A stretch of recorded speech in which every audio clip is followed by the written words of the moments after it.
Yawning is a good intro. That's great. That seems like Yeah, just sort of. give the people the content they want. Whoa. You guys need to. Hey, everybody. Hello.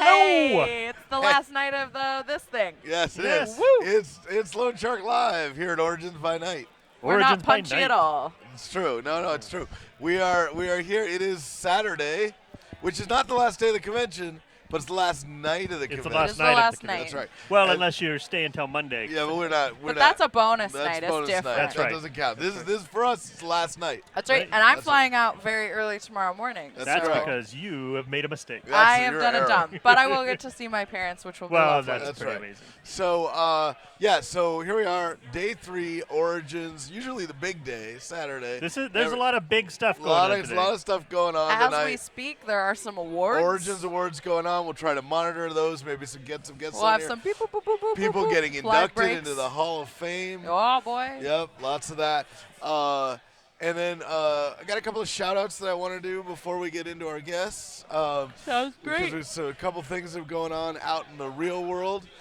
We got 2 gamer weddings today. Two gamer 2 weddings. gamer weddings. Here yeah. at Origins? Yeah, no. Out there in the real world. Oh. That's what I was saying. So we got Tommy Morangis, who's from Secret Hitler, got Yeah. married today. Congrats, Tommy. Ooh, Tommy. Yep. And the Professor Jean Marie Linhart, who introduced zombie mathematics to. What? No, that's a thing. That's a real thing. All right. Yeah, gamer math professor. All right. Whoa. Super cool. Got married today. We also had Rich Molina had his birthday. Happy birthday, Rich Rich. Molina, our Is he co-author. turning 100 or something? Turning- Is that He's No. turning puzzle years old. Puzzle years old. That's right. That's Yay. correct. Oh well, Oh, thank you. thank you, And then we Shane. got fries. Yay. Fries. Happy birthday. And of course, shout out to It's not Biggie my and Tupac. Biggie Tupac. We love you. I'm not participating in your nonsense. No, you're not gonna. Gone too soon. These You're are not good. You're not gonna double Yay, tap. thank Look you. at all this. It's good. Good man. Yeah, it's mine. Thank you. So That's thank you, Shane, Shane. bringing us our. Thank you, our Shane. So what's wrong with Biggie and Noms. Tupac? No, I just you guys do that. Oh, That's okay. a you thing. That's a That's West okay, Coast. That's West Coast. West Coast represent. Yeah. That's right. me. That's pineapple juice, ginger ale, a little Uh-huh. bit of cranberry, Uh-huh. and some lime. So yes. yeah. And Okay. all the alcohol they could fit in. So we're Which gonna is none. we're 'cause gonna it's full have of juice. we're gonna have a metric ton of guests, which actually turns out to be like less than 10 That's guests. not that many guests. Yeah, as a matter of fact. whatever. But whatever. We're gonna have a lot of guests on the show. Actually, how many? Never mind. Anyway, so You just get my puzzle brain going when you're yeah, things like, sure, how many sure. guests in a metric ton? right. Well, sure. let's see. Well, our next guest is tall, so probably counts for a more. few, a little It bit more. counts for more. So no, it's fine. So hold on, Dessert. you can't come on yet till the dessert's here. What do we Oh got? my goodness. I got a vegan lemon raspberry cheesecake and some sort of mud pie. Okay, all right. So Because when in the Mudwest. Mudwest. We're in the Mudwest. Mudwest. Mud pie. all right. Well, we have. I think it's also a dulce de something. It's like Yeah. a dulce de leche mud pie. I sure hope our guests are talkative because I'm going to be eating all this Yeah, stuff. well, That's right. All right. So anyway, we're here, Origins by Night. We are going to get in our guests in just a second, but we want to do our shout outs. We got Derek on the on the ones and twos. yeah, on the scratching and cutting, as Mark Ronson would say. I don't think Mark Ronson would say that. He don't say On the ones and twos. yeah, right. We got Shane doing the guest management for us. We Hip got, hop. Yep, we got the Big Bar on 2, which is where we are. That's why you hear all the hubbub. You know, actually Well, ordering desserts and having them displayed prominently is like the best advertisement Yeah. for come to the You Big should Bar come on to the 2 Big Bar on you 2 could right possibly now. do. You could have or some of our anytime. dessert. Yeah. We got the Hyatt delicious. staff, we got the Origin staff, we got the Gamma staff. Everybody being real nice to us. But let's get into the human beings. Yes. Yes, of Love it. course. So please come to join us. First guest. Gonna get this Yeah. on your head just like this. Swing it around the back. Welcome. There is so much Excellent. food. Look at all the food. Look at all Yep. this delightful That's food. correct. And they brought the Hi, mini, everybody. mini spoons. Yep. Hello. Yes, hello. Okay, Everywhere I go, there is Derek. That's how it is. Oh, Yeah. great. That's how I Well, feel we too. like Derek. Okay. That happens in Seattle too, which is really freaking Yeah. me out. Yeah, Oh, yeah. And my house. It's Very troubling. Oh, that sounds like a you problem, not a the rest Well, of I us, don't know if he's though. real. Okay, so this is Paul. This is Gabby. I'm Mike. By Yep. the way, we I love probably Smash should, Up. we Thank probably you very should much. have introduced ourselves. We're Lone Shark people. This is Mike Primo. Hello. Hi, Hello. guys. So Nice to meet you, Mike. So yes, Nice pleasure to to meet you meet you. So we're gonna get started by elevating our spirits a little bit. All right. I love that. That's what we do. So we're gonna talk about Well, Path mine of Play. What? Elevating our my- spirits. Elevating our There we spirits. Those go. aren't your spirits. Indeed. Cheers, Oh, everybody. sorry, I should get my spirits. There we go. There we Got it. Thank so you, Shane. need a Oh, my ninth goodness. beverage? It's my third, and that's an appropriate number. Thank You've you. got quite an eclectic collection over there. She's they. I like beverages. I'm You a beverage-based sure do. person. She is. Wow. It's true. Oh, yeah. thank you, give man. You me might those. want those on your head because you want to hear I all wanna the hear- brilliance that I don't want wanna to say, So here we are with Mike Primo of Path of Play. I want to talk about how talk about what your group does and how cool you guys are. So why don't you give us the sort of rundown on how Path of Play works and how it affects gaming? Path of Play is an organization that supports families living with autism and other special needs. Great. We use the world of pinball, board games especially, and video games to give them a social outlet, not just for kids, but for parents. And this happened because of my own personal journey. My son Luke was diagnosed in early 2017. And I can tell you that the first 3 months for my wife and I, it was almost as if the Settlers of Catan, you know, you play that game for a little while, you unveil some information, and then life just comes along and turns everything over and mixes all the hex tiles up and says, start again. And I just leaned on what I knew, which was my passion for gaming, my love for gaming. And it started with him breaking chits out of the boards. When you open up a board game, you start. So he made a hell of a mess out of Feast for Odin. Oh yeah, that's not Right. that's not like Gloom. No, right? That's a little- no. So little we, bit of- we started with simple stuff, right? But then I said, well, I remember the day because I needed a little extra time, and I gave him that game, and the box just was a dire mess. But then he just started playing the games. We started with Haba games like Orchard, and he got behind a pinball machine, and he loved it. And then he wanted to watch Asteroids and Missile Command on an arcade machine. And my wife and I sat down one night, and I said to her, what would happen if we reached out to families and invited them to our basement to play these avenues of like these hobby-based things that we've come to love and share all of our lives. We share board games all the time because they've changed so much in the last 15 years. 2004 was a huge year for modern-day board gaming. Yep. And autism removed, still today we can show someone a game like Ticket to Ride and they say, I had no idea this existed. Right. Now we have this realm of autism, and I asked my wife if we could invite some families to experience these three realms. And for 2 years, on an average of every month or two, we would have families come in, those who were living with special needs, those who were not. And it created an ultimate awareness tool. And Origins heard about what we were doing, and they said, you need to get down here. We're based out of Toronto, and we've Oh, it's good time to be from Toronto. there we Yeah, go. congrats. That listen. That was the longest 0.9 seconds I know. I have ever seen I in know. any sport. It was ridiculous. Yeah. We had no idea. It was just like, oh well, they're a Canadian team. Let's see how we can make them It's- wait a little bit yeah, longer, right? It's metric time. Exactly. We've Anyway. been around for 2 years, and since that time, we decided to become a nonprofit because it was becoming a recurring thing.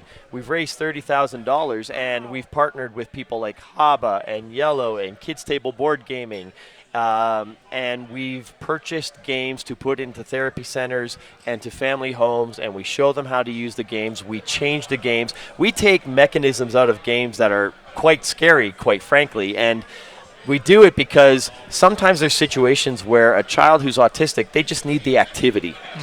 You know, so if you take a recent game like Felix from Social Sloth Games, you know, you're trying to guess how that person feels about a situation, but sometimes it's just a matter of that child putting that number down and talking about how they feel. In an autism therapy center, that's an amazing thing to get them at the table and interact with people. My son was biting his arms and screaming at strangers he didn't know, and there was a time we couldn't go into a restaurant for more than 5 minutes. we got him private therapy and shared gaming with him. And now he's just an ultimate social butterfly, and it warms my heart to see that he embraces his social surroundings and he understands what is possible by interacting with people. So we are very grateful that Origins invited us. I think that there is much we can do as board gaming enthusiasts to share this hobby with families living with autism, because they don't know what is possible and how even the parents can use it as a social outlet.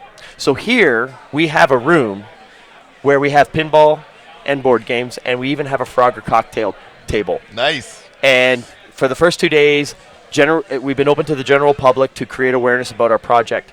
But today and tomorrow, we've been having families for private sessions to come in and experience this. And I'm happy to say that as a result, we're going to be doing 4 family game day events in Columbus starting in September at Level 1 Barcade. And we're going to be extending the project to Pittsburgh. We're going to St. Louis, and we're going to Calgary in the fall, all because of this little thing that started in a basement. That's awesome. That's so rad. That's a long answer, isn't it? Yeah. Look, we weren't going to But interrupt. a good one. We No, weren't it's a going to good interrupt you. Yeah, Except for exactly. the basketball thing. Which Yeah, that's all right, Mike. That's all right. So I got to assume this has some connection with new Gamma executive director John Stacy being involved, maybe? John Marie Poole was the first person to reach out to I've me. never heard that name. No, you would be the first person to say that if that were true. She She's reached my out to me sister. out of no. Oh, is that right? I had no idea. Yes. Okay, so let me tell you, this is awesome getting to tell you this story. So she reached out to me out of nowhere, Yeah. and she said, "Listen, I'm gonna we be rude have to we have been this. talking at board meetings every day about your project." And Okay. it was a really humbling message because, I compare this project to songwriting.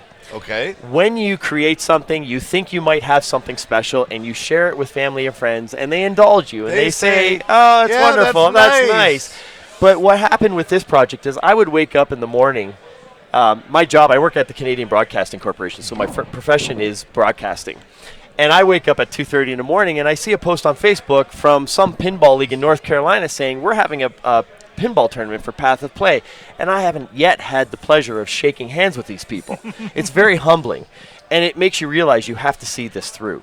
Sure. And that's why I compare it to songwriting, because you really don't know the validity of creativity until strangers start Sure. giving you a compliment or two. All right. So Marie reached out to me, and she said, "We'd really like to see you at Origins this year." And I responded at first by saying, "Well, we find that if we move kind of slow, we benefit better. Like we're better off. We take our time. I'm one person. I'm just a dad who's had a personal life experience. I'm not an expert. Right. So I'm kind of a scientist exploring possibilities." And she said, "No, we really want to see you here this My year." sister does not take no for an answer when she wants something to happen. She's honest, Yeah. very honest about her own journey. I have so much admiration for her, and I haven't had a chance to meet her yet. Oh, she's around. We'll find So her. I gotta, find I gotta her. find her. Yeah. So then I'm talking to Danny Lowe, and then I'm talking to John Stacy, and we have a Skype call, and John has a connection to the autism community, and it's the quickest time period that I've come to love people so much. That's awesome.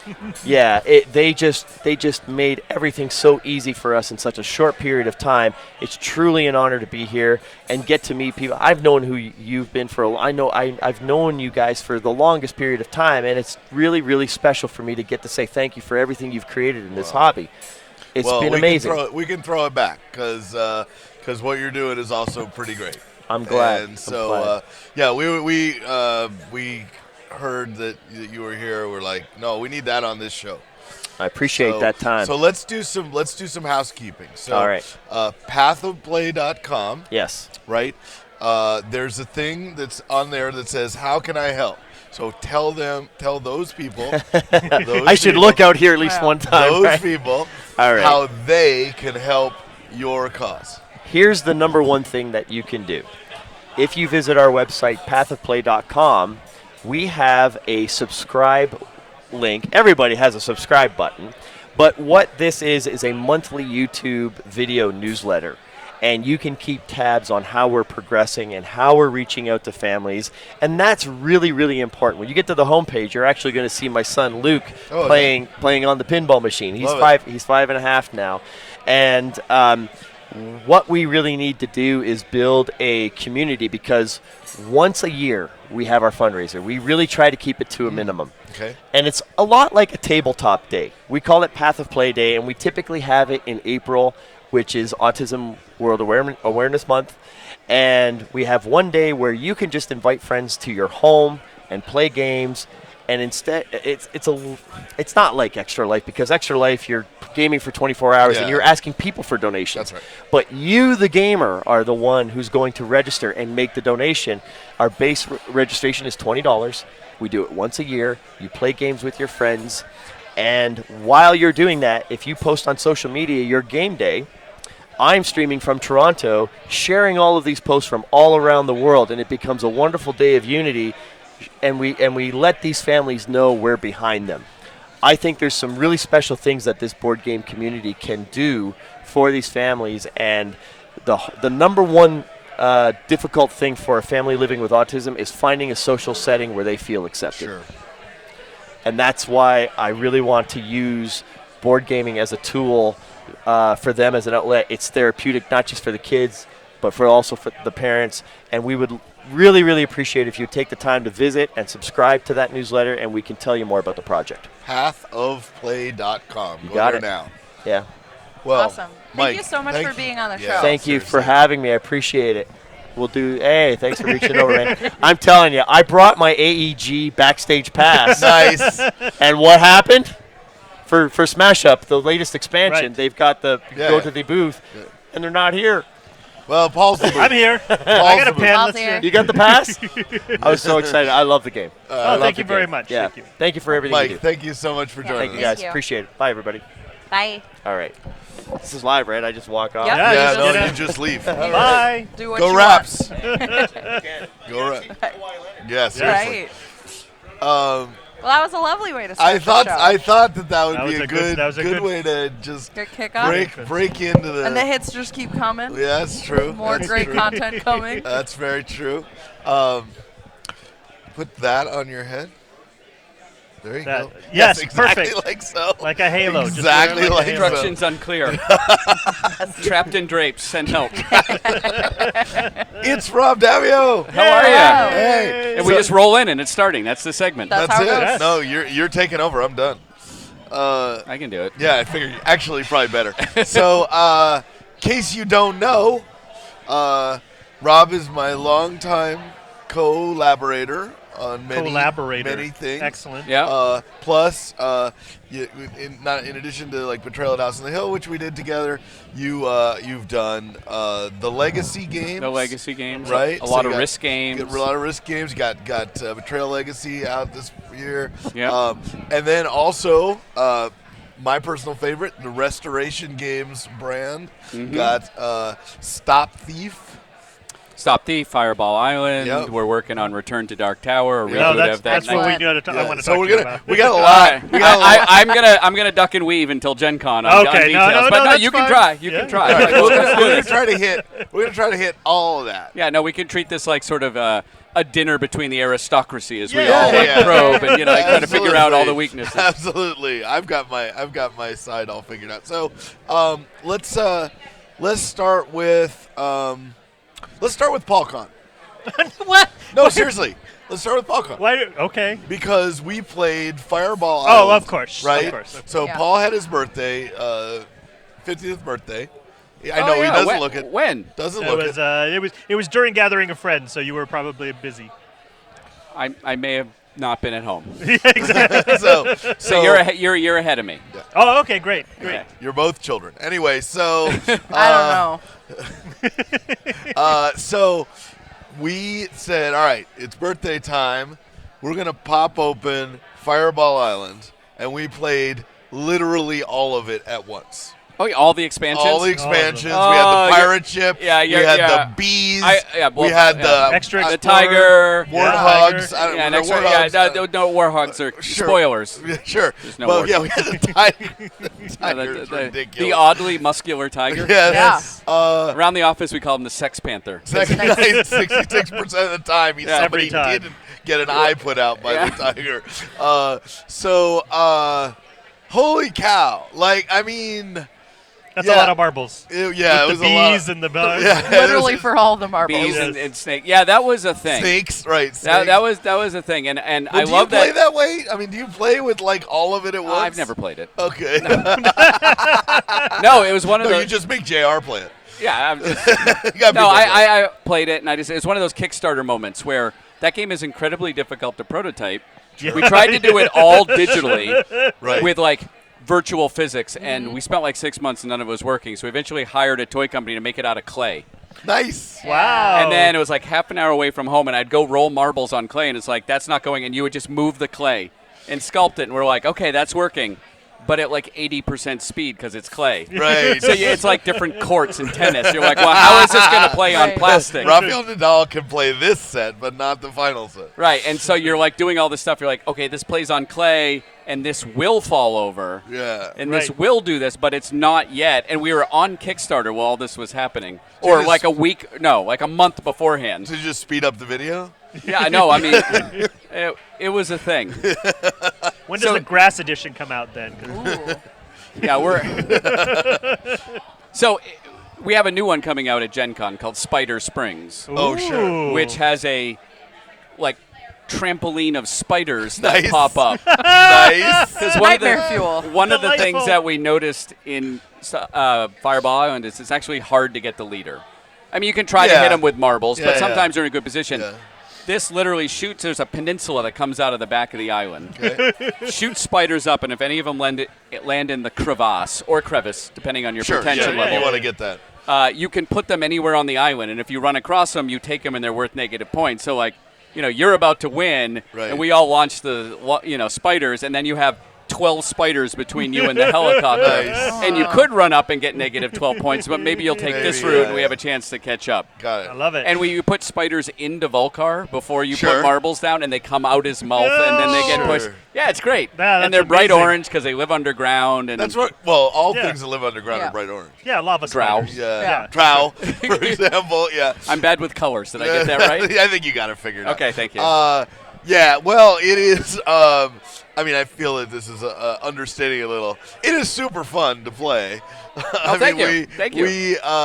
We had 6 adults around the table flinging tigers at each other and blocking each other's path with And bees. And bees. bees. You have to say that when you pour a couple of small Oh, we marbles. did. You go bees. we most assuredly And we worked did. really, really hard to make sure the marbles had a small chance of leaving the play surface because you don't want to chase them. Right. Not the bees. No. No matter what we do, they come out and just go everywhere. That's what bees do. Yeah. And we don't know why.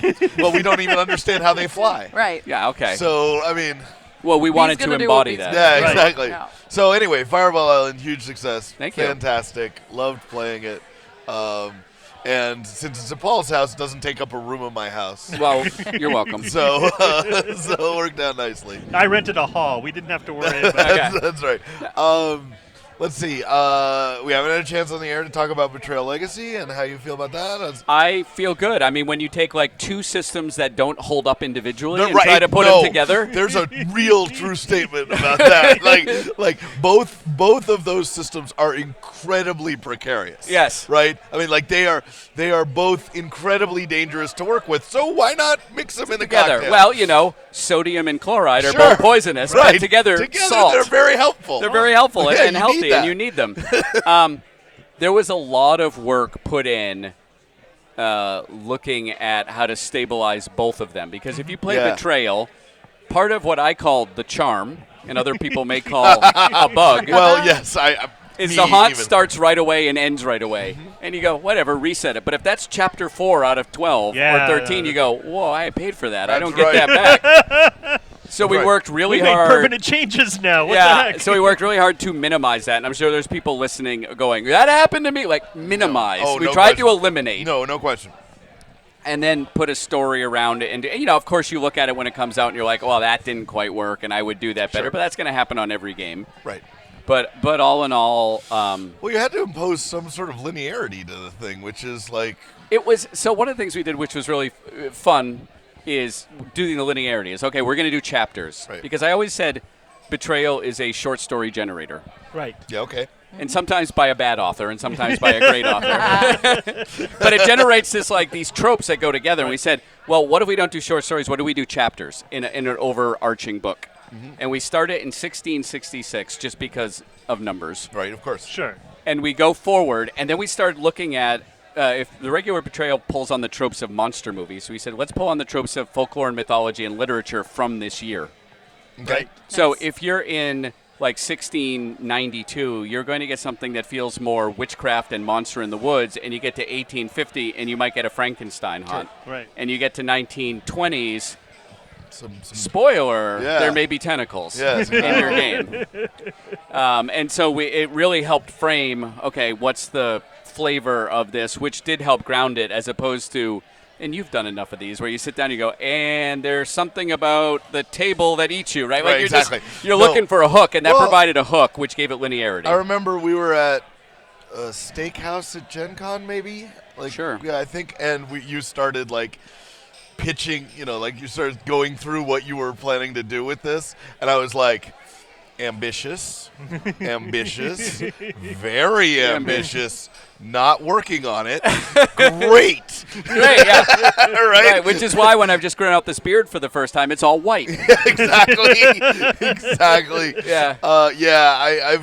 I just want you to know, I've gotten a lot of compliments on Betrayal Legacy. Oh, well, you're very welcome. And I'm just like, I just go, well, thank you very much. I'll pass the but it's been great to actually, You're very, very welcome. yeah, but it's been great to actually play Betrayal without knowing what was going to happen. know. That has never happened I had to that. me. I had that with Widow's Walk. Right, as long as I exactly. didn't get my haunt, Right, exactly. I was like, "Oh, hey, Yeah. look at this!" I know. It was a revelatory. It was like, oh, that's why this game is fun, right? Like I've been playing the game for 12 years and never understand. Right, you're like, why people like it. because you get to a haunt and you go, "Oh, I think this one that 5-player Yeah, doesn't quite work." yeah, Because exactly. you're like, man, you're like, Yeah, you're yeah. just caught in the math. So thank you very much for introducing welcome. me to Betrayal at House on the Hill. Okay, so yeah, hey, thank you. So, Paul, you want to try to weasel some? Just what can you tell us about what's going on with Tower? Oh, sure, I'd love to talk Can about we, it. just on the rare chance, I mean, it's pretty obvious what Fireball Island is, but Yeah. let's set the scene for people who might be under 50. I know Fireball Island. Yes, No, but but Dark Dark Tower. Tower. Oh, Dark Tower. Yeah, Yes. I don't know what so that is. Please Tell me more. describe what it was and what it shall be. Sure, what I can tell you absolutely is it's not the Stephen King license. No, yeah, of course not. Because if That's you're under the- 50, that's where people are to like, be hey, clear, Stephen King. that- I'm like, no, that's no. obvious. That's the Dark Tower. This Totally- is totally Dark different. Tower. Yeah. It's just a Dark Totally Tower. different. Yeah. A Dark Tower. A Dark Tower. Yeah. One of many.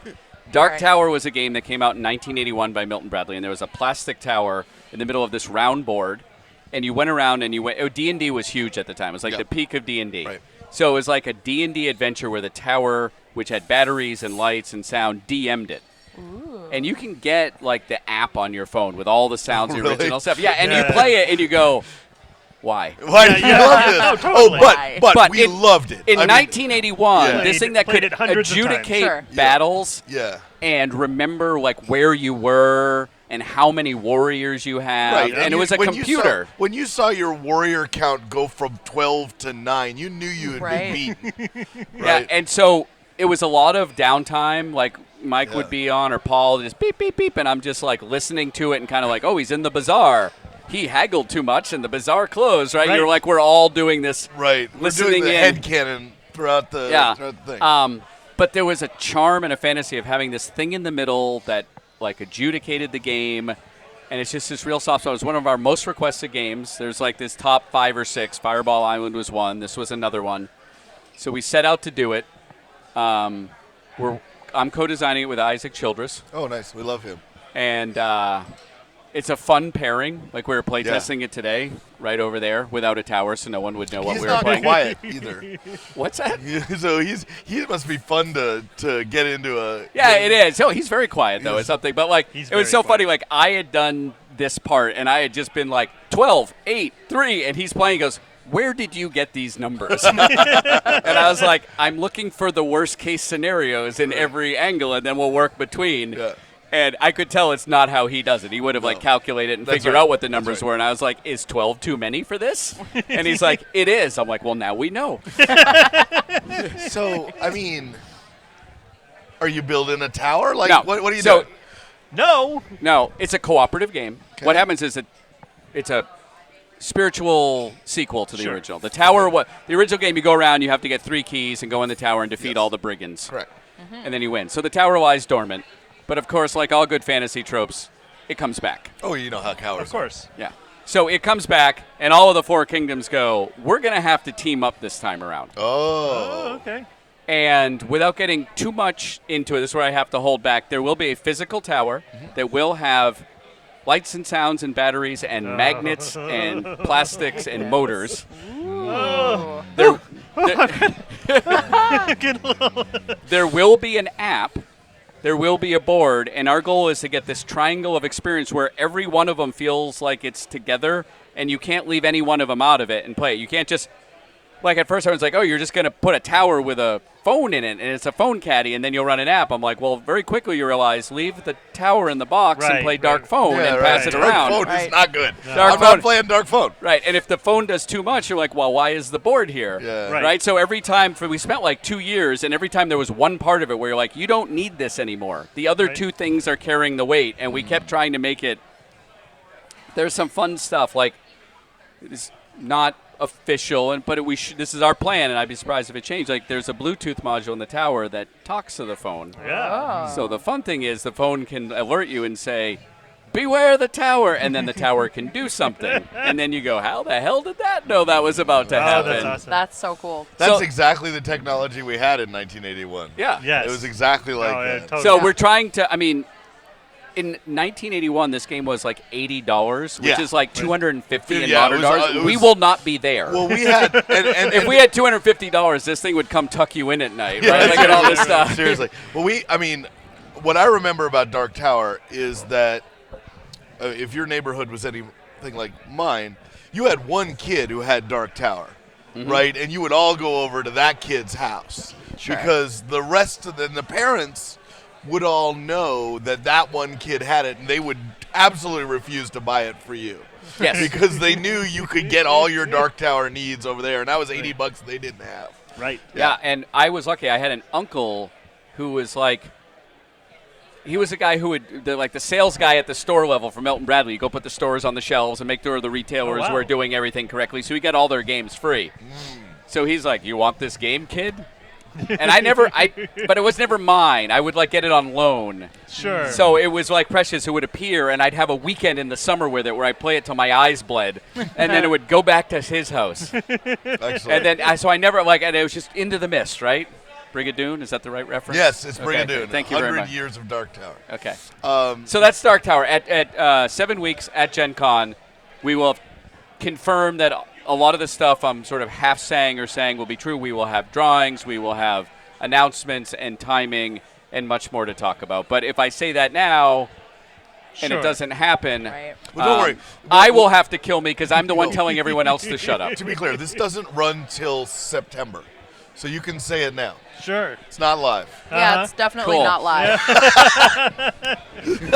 You know, he's worked with you before, He Mike. has. He knows all my tricks, which is really unfortunate. That one was very clever, though. Almost got him. I I can almost tell. got him. Anything else coming up? Yeah, that you is this it? I mean, I want to no, make I'm an asking- announcement when we wrap up. So.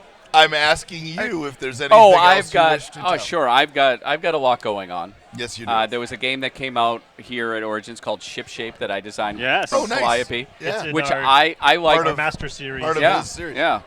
And I think it's like 12 of 12 or 11 of 12 in the It's series. 11 of 12. Yeah. I 11 of said, 12. put me at the end. I'm very busy, and then he did. It's 11 of 12. It's 11 of 12. Guess who 12 is? Yeah. And, You've met me. yeah. Yeah. And It was limited release. I like it because everyone would be like, Rob couldn't have made that. That's like an abstract cube stacking That's game. right, that's right. Where's like 100 pages of nonsensical writings. Right, exactly. When do I write on the cubes? Yeah. Why does this not break down? Well, you can make a break. Okay, there you go. Fair enough. It's fine. That's up to you. So I did that. I've got Manchi Koro Legacy. We're Yes. going to be start talking about that, which I love it because everyone goes, wait, what? No, we had the Pandasaurus. We had Yeah. Hunter on talking about that. So that is fun because that's like a whimsical Japanese fairy tale. Yep. My insight, along with J.R. Honeycutt, the co-designer, is Manchi Koro's like my first casino game. You're betting probability and high-low. sure. It's like my first craps, right? Like, do I want to bet on 11s or Right. do I want to take the steady Sure. odds in the middle? And once we realized that, we're like, well, there's a lot of other casino games that can be turned into my first. So as you play this, you find out different things you can do. And I mean, and then there was a story and it changed, and it's not what you expect. So I'm looking forward to I that. can't wait Great. for Mumbledy Peg Legacy then. Just Yeah. What's the ball and cup we're going to do? oh yeah, there you go. What I like on Twitter is whenever I say anything like, I'm having wine, and someone always like, wine legacy? Is that and I'm like, that's your goal? That's yeah, your joke. I'm going to drink it once. Like that's Kind of how like, that then works. it's no gonna matter be- what I say, and It'll then be it's going to be different after I fundamentally drink it once. altered Yeah. over the course of 2 hours. it always cracks me up because I'm like, it's like a bot. Like there's some bot that like does it. And, sometimes they're clever. Like sometimes they're like, oh, that is a good one. And a lot of times it's just literally the last word I said puts a legacy on the end. And I'm like, there are very worse things to be known for. Sure. Mine is always, is there a puzzle in this tweet? Yes. No, I'm just hungry and dying slowly. Oh, we can figure this out. We can figure this out. Bring me food now. If you take all the letters and turn them into Scrabble values and map them against his area code. So that sounds awesome. Yeah. That sounds awesome. Yeah, I got that. And with Restoration, we got a game coming out at Gen Con called Unmatched. I don't know that one. Yeah, it's a reboot of a game I worked on called Star Wars Epic Duel. Wait, hold on. Stop. You can't. Your goal is the restoration is we looked out among the fields and saw some abandoned game on the ground that you can't just go back through your own closet and start. I guess you Watch can. me. I guess you can. Can't you? Yeah, no, it was we like it because it was a game that Craig Van Ness and I worked on for the release of Attack of the Clones. Not that we didn't put time into it, but it was like a turn and burn. This is going to be on the shelves for 6 months and gone, and it was like any Star Wars figure against any Star Wars figure, and you can. It's like $350 now to get one on eBay. Sure. Like it really had legs, and so we were talking about it, and I was the same thing. Like I said, first of all, we can only do it if the game's been out of print for 15 years. Oh shit. You are that old. Yeah. And then I was like, and then we talked about like it was just like an introductory tactical skirmish game. Seemed like there was a market for it, so we looked at it, took the line of sight thing from Tannhauser, which no one had really done, also in about this from the same time period, and tweaked that, and tweaked this, and tweaked that. We partnered with Mondo Games, who did Thing at Outpost 51. Oh, yeah. And they're growing. So we're making about half the SKUs. They're making half the SKUs. They tend to be licensed. Ours don't. So our first one coming out is the classic 4 pairing of Alice in Wonderland versus Medusa versus King Arthur versus Sinbad the Sailor. Okay. It's very Damn it, that's the Sold. next Seems Smash Up alright. expansion. Yeah, and then Damn you it. can get the side one to answer the question. It's just Bigfoot versus Robin Hood. Yeah, that's, I mean, And then also we have an expansion that will, so we get those 4, those 2, and then the last one is Bruce Lee, like the Bruce Lee Sure. license. So you can have Bruce Lee fighting Bigfoot. It's like Battle of 70s supremacy. very nice. Those all come out about Gen Con. We've got another license that we haven't announced yet we're working on with Mondo, but we've announced the Buffy license. That's all designed. And we have another one which is Cobble and Fog, which is Victorian England, which is Dracula, Invisible Man, Jekyll and Hyde, and Sherlock Holmes. So you can Love have it. Sherlock Holmes versus King Arthur, right? Sure. Battle of the Brits. So it's kind of like anyone fights anywhere, asymmetrical decks, about a 20-minute duel between two things. And we hope to get all the figures up to like 20 people. And then you have what permutation of combinations from that, like. Well, congratulations on. He just dodged my on math question. Stealing from the best, Rob Davy. and Craig Van Ness. No, I actually recused myself. I said, Oh, okay. you did. At the beginning, right? Like I did. I said, look, I'm just going to do what I did before.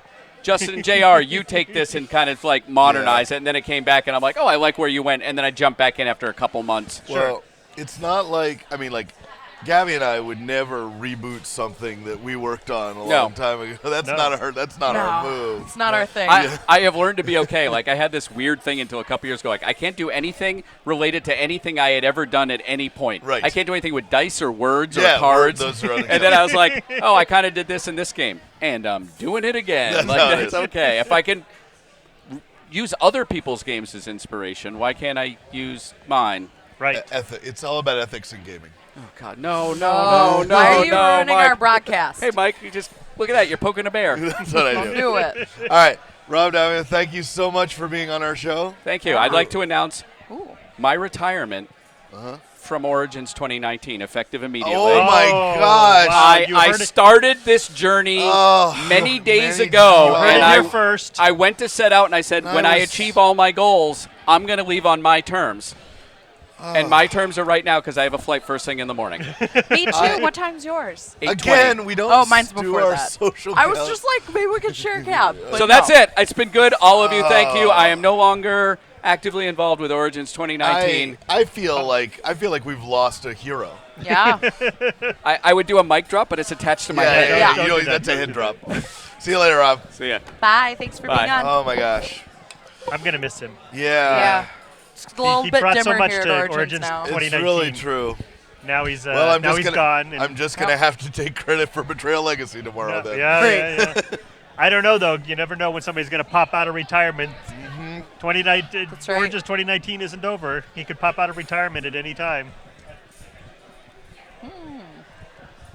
All right. I mean, it is. You know, he's got to create a legacy. no. Oh. Has anybody done Rob Davio Legacy? Rob where we get Daviola, he does it every day. where we get to just change him around. We get to write on him. yeah. Yeah. Yep. Tear Yep. bits of him up. Hello. Hello. What's going on? Not too much. Hold on. Well, welcome. Good, got some good snacks. I Would love you your like us? shirt. Would you like some snacks? No, I'm super we can full. get you some snacks. So, Heather, what is happening here? So I'm part of ninth level games. I know that part. But there are two guests, so apparently we're splitting up. I'm sorry to hear that. You guys were so good together. I know, and with this, you're hearing it here first. No. No, I'm just kidding. No, I'm Okay, coming sorry. on, and he's going to Anyway, tag team. I'm sorry. Heather O'Neill from Ninth Level Games. All hail King Torg. Yes. Hi. Hi. We played like Kobolds Ate My Baby or the and Meeple Party, Yep. any number of things. Schrodinger's You know, cats. Yep. yeah. You know that these folks do fun in a very different way. Yes. So tell me what is going on with Ninth Level Game. Well, actually, our biggest news right now is Meeple Party is shipping. It's en route. It'll be available at Gen Con. Yay. So I have it here for preview, and it's exciting because it's my first solo design. Yes. I've done a Excellent. bunch of Great. other designs. I've done a lot of development work, but it's my first solo design, so that's exciting. Yay! Congrats. Yeah, thank you. Tell us about the game. So it's a co-op where you are a meeple hosting a party, shocker, and everybody, including you and the guests, have a different personality. Like maybe you're the jerk, flirt, wallflower, the party animal, or the cool person. And when you welcome them into the party, they have an effect. So, for example, a flirt would pull people to them, where a jerk would push people away. And it's a strategy puzzler where you are trying to manipulate the guests to set up situations to take photos to show how much fun you're having while avoiding disasters. And disasters cause stress. Everybody stresses out. We shut down and we lose. We send everybody home. Otherwise, we take enough photos to show how much fun we're having. We win. And based off how little stress you have at the end is how well you did. Cool. That Yeah. sounds really That sounds fun. awesome. Thank you. Sounds great. Yeah, that's the new one. And then as far as role-playing games go, it is the 20th anniversary of Kobolds Ate My Baby. Wow. Yeah. Which I feature in. Yes. So You ate the baby? no, I was very surprised to open my copy and discover that one of the rivers had been named after me. Yes. Selinker on the Rostov or Yes, something like that. yes. And I was like, great, there's kobolds on top of me now.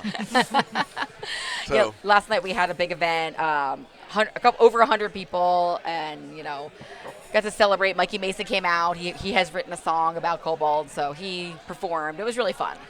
for a our viewers who don't know what Kobolds Ate My Baby is about, which seems impossible given the title, would you please Maybe some describe- details. would be Sure, good. sure. I'll do the quick synopsis. So basically, instead of being strong adventurers that are good at things, you are the dumb, stupid little weak kobolds Right. that can't really do much, and you die a lot. Yeah. So you go into town and you just hope to get some food or maybe a baby, because that is what your king, King Torg, all hail King Torg, All hail King Torg. would want the most. It's very silly. It's great for an intro crowd or just as a break from a Pathfinder type, kind of Sure. level That's campaign. right. Yeah. It's super silly, but really fun. I mean, like, it's a game that justifiably has been out for 20 years because it is actually a lot deeper than you think. One of the things about it is, I'll let Chris speak to how it actually got started, Sure. but it actually is a great read and actually pokes a lot of fun at traditional D&D type campaigns and traditional stats and those kind of things. So if you don't know anything about it, you're going to still have a fun time. But if you get it, you can see where the jokes are, the deeper jokes. So it has a wide audience. If you can't find fun in a baby in a stew pot with a kobold made nearly entirely of teeth grinning over it, I don't know what kind of person you are. Well, and we have John Kovalik art, which is super cute. Of course. So you can't go wrong with that. We have not in the past. Yeah, it's great. It's a super fun game. So 20th anniversary. 20th anniversary, yes. I was not around at that time, but what's great is just what I've noticed is the game industry has just grown. The audience has grown. And, maybe 10 years ago or so, people were like, I might want to play a board game. Well, now those people are like, I'm interested in this role playing that you're talking about. So it's fun. We keep getting new audiences and new people to the group, and this is such an easy one for them to have fun with that it's great. We keep having tons of new people showed up last night, even though it was the 20th anniversary. So that's exciting. Awesome. Yeah. Cool. It's fun. So am I supposed to Tag team. am I Yeah. supposed to somehow dismiss you from the show and He was supposed to tag in, but Oh. he is drunk? Busy. he is He's got the flirt shirt maybe, on. but he is a talker, and we know Shane's a talker. So those That's two very true. and their friend. This is going to be a while. You're All just right. gonna be All here. right. Chris. Time. Yeah. Tap out. Kobolds ate my French fries. We have a switch of the A O'Neills. switcheroo. It's okay. Shane doesn't even think we're different people. I don't think you and Shane are different people. There's a lot of truth to the fact that Shane and I might be the same person. Yeah. Your glasses are so cool. Yeah. These glasses, for those at home, which are bright orange. Yeah. There's a camera right Oh, there. there's a camera. There is a camera. They I- can see it. I didn't realize They- that we could they be can seen. actually see you. These bright orange, they glow like they're on fire under UV lights, Oh wow. which I did not know until I went to a synthwave concert, and it was a bunch of goth kids, and I looked like an alien, and it was awesome. That does That is sound super good. cool. They were all like, "Oh my god, dude, where'd you get those glasses?" I bought them from some douchey LA bros. That's the real. That's the real. Sometimes you gotta tell the real. In Seattle at ECCC, Yeah, we have some douchey bros. they were from LA. They Yeah, were yeah. definitely from LA. Yeah, we import them in bulk. Yeah, yeah, yeah. We do. Uh, We really do. yeah. What's going on? Hey, I mean, so Heather was probably talking about Meeple Party. Yeah. Heather talked about Meeple Party and And a bit about a bit about the 20th anniversary Of of Kobolds Kobolds Ate My Baby. Yep. Great. So Chris, what else can you tell us about? We have a really new thing. We did a Kickstarter as part of Zine Quest on Kickstarter earlier this year, which was about celebrating the original DIY roots of role playing. Okay. Like Oh, wow. just not necessarily the original Dungeons and Dragons, but all of the things that came immediately after. Sure. And it was a month-long piece, and we've been working on a new role-playing system for a couple of years, and we were going to release it later this year, and then Kickstarter told us about Zine Quest celebrating this original roots, and we said, hey, you know what? Let's do one of these old school games with our new system, and it's called Mazes. Okay. And for it us. is the core of it is It feels like role-playing circa 1979, but it plays like role-playing circa 2019. Nice. Super fast, right? We've been running sessions here at Origins in which we do character creation and all the rules, and then we play an entire dungeon adventure in 2 hours. Wow. Right? I mean, That's crazy. That's awesome. And the system is called, the underlying system is called Polymorph. And next year we're going to do a Polymorph book. So Mazes will be released September or October for the people that back the Kickstarter. And it's all zines. And then next year we're going to release Polymorph as a hardcover. And a bunch of what we're calling cartridges, which are like little tiny, all like settings using the system. And why is it called Mazes? So it's called Mazes because I literally wanted to call it Mazes and Monsters, but I was but you afraid can't do that. I would get sued. Yeah, you can't do that. Each game run by a Tom Hanks. Well, I mean, if you can get a Tom Hanks in every box. I would want a Rona Jaffe in every box. Oh, very right? nice. You know, I mean, the goal, but the idea is that we were trying to push this idea of the core of the game is I'm exploring a dungeon, right? And one of the things is when we talk about fantasy role playing. In the 70s, the goal was like to explore the dungeon. Right. Yeah. There wasn't really a world outside. The rest of it was all just this abstraction. No. You put an orc in a 10 by 10 room behind a corridor of yellow mold, and you were fine. Right. Yeah. I mean, that's Yeah. 2 How hours. they got there? No. Doesn't matter. How's he get food? Doesn't matter. matter. How's he breathe? Don't care. And so that's really what we're trying. We're trying to get back to that core feel. And so part of it, like one of the big rules in Mazes is you always start at the door to adventure, right? So you are I literally like that. That's a very good saying. Yeah. you're about to That's a cool step way to say into it. the darkness, right? So there's no shopping, right? Which I mean, don't get me wrong. No. Like every other nerd, I like shopping too, but I love to do fantasy shopping game. inventory Tetris and all that. Yeah, right. But that's not what this game is, No. right? But so we're about to start, and then so there's some flashback mechanics, so we can get some narrative control. Characters are super streamlined. One of the big things about how Mazes works is each player has one die. So they either have a D4, a D6, a D8, or a D10. That's the only die you ever roll. Okay. And everything else is already on your character sheet. So you need no reference material. You need nothing else. You just need one. You actually need two, because sometimes you want to roll two. But Okay. it's always you're just rolling that same die. And that's the core of the polymorph system. But in Mazes, our goal is we're going into this dungeon. We're going to do a thing. Yeah. And then we're going to leave this dungeon. And then maybe I never play that character again. And that's okay, because it only took us 20 minutes to make a whole party of characters. Sure. I can have a whole troop of characters we can do if we want to play more campaign style. We're really excited about it. And every time we introduce the game to people, we're getting this just amazing response. And we're getting an amazing response from old school players, but we're also getting the same response from newer and younger players. And we're hoping this game is a little gateway for. Cool. So we're doing a bunch of technology stuff too that we're hoping over the next 2 years. So we're looking big, looking long term, which is something we've never done before. So. Yeah, you only get games that last about 20 years at a time. Right. Yeah, I mean, like when you're used to just like, oh, I make a game and it's 20 years from now. Yeah. Because Kobolds came out, we made it in this bar 20 years ago. This bar. This bar. I didn't know that. Oh, no, literally in this bar. We That's hysterical. 1999, infamous for the announcement at Origins that WotC had bought TSR, TSR, yep. and they were going to make 3rd edition. And we were here running a game called Adventure, The World of Crozen.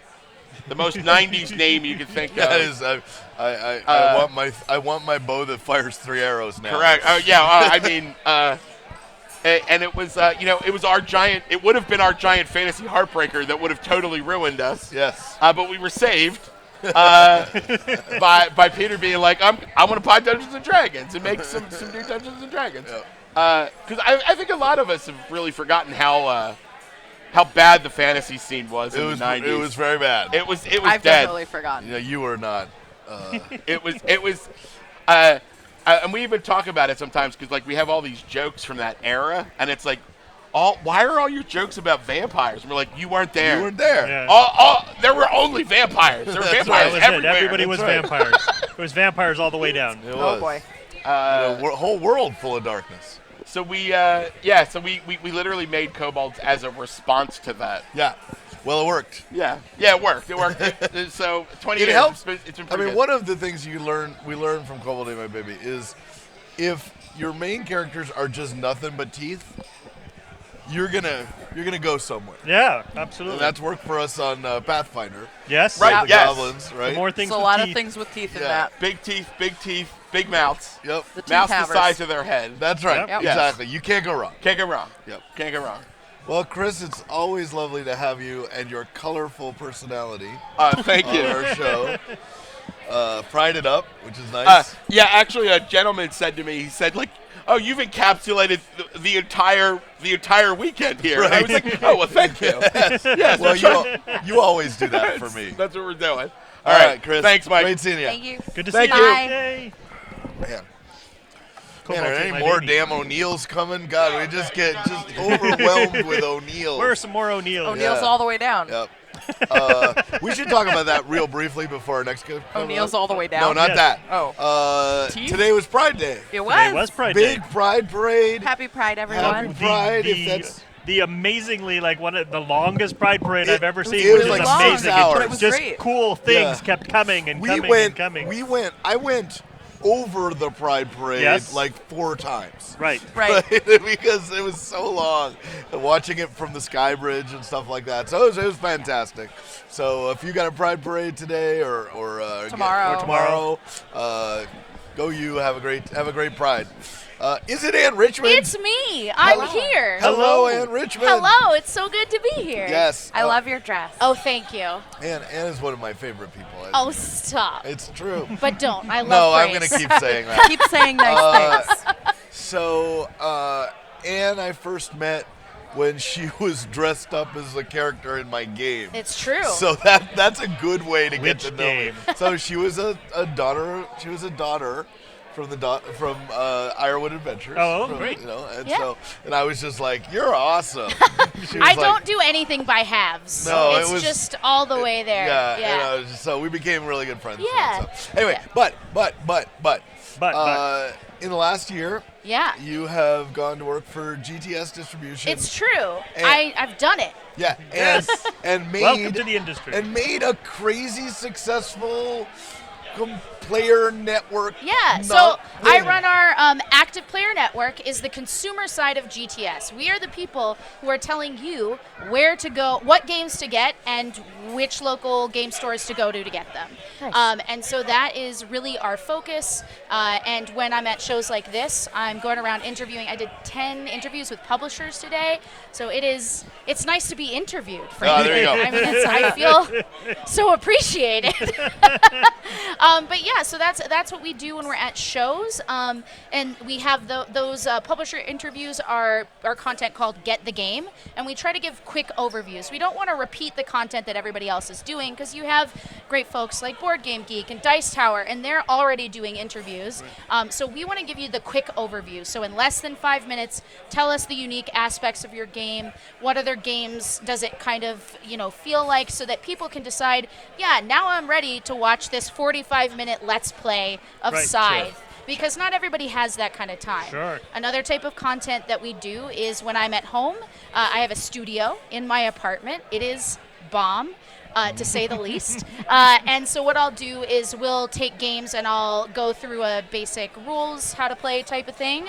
Or I'll do a time-lapse miniature painting Oh. situation. That's cool. Last week, I decided that I was going to introduce people to Baldur's Gate Descent into Avernus by Excellent. pretending to be a demon tour guide named Jersey DeVille. That's so cool. Yeah, I mean, no one pays attention to what I do, so I just make myself Yeah. happy, and I find that it makes players happy, and happy players like to play games, That's true. and that's the idea. Yep. All boats rise. Yeah. Indeed. Yeah, Ann had me on.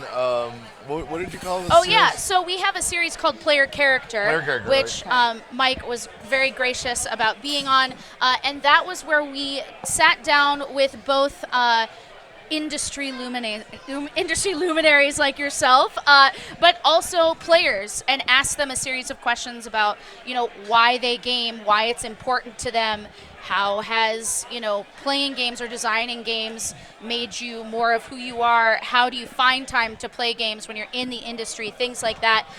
Because I feel like, I like content like Humans of New York. And so it's really nice to get to know the people behind the games and the people at the tables. And so that was a really nice, for me, that's one of the things that we've done that I'm most proud of. And we'll be continuing that at PAX Unplugged and at Gen Con again. So it's definitely something we'll continue to do. And then we have another show called Friendly Local Game Stories, where we do kind of a similar interview, but with people who. Good title. Very good. Thanks. That's Thanks, like guys. Good. Like we were like, God, why didn't we I come want up to with come up with that. that? No, I know. I was like, oh man. Yeah.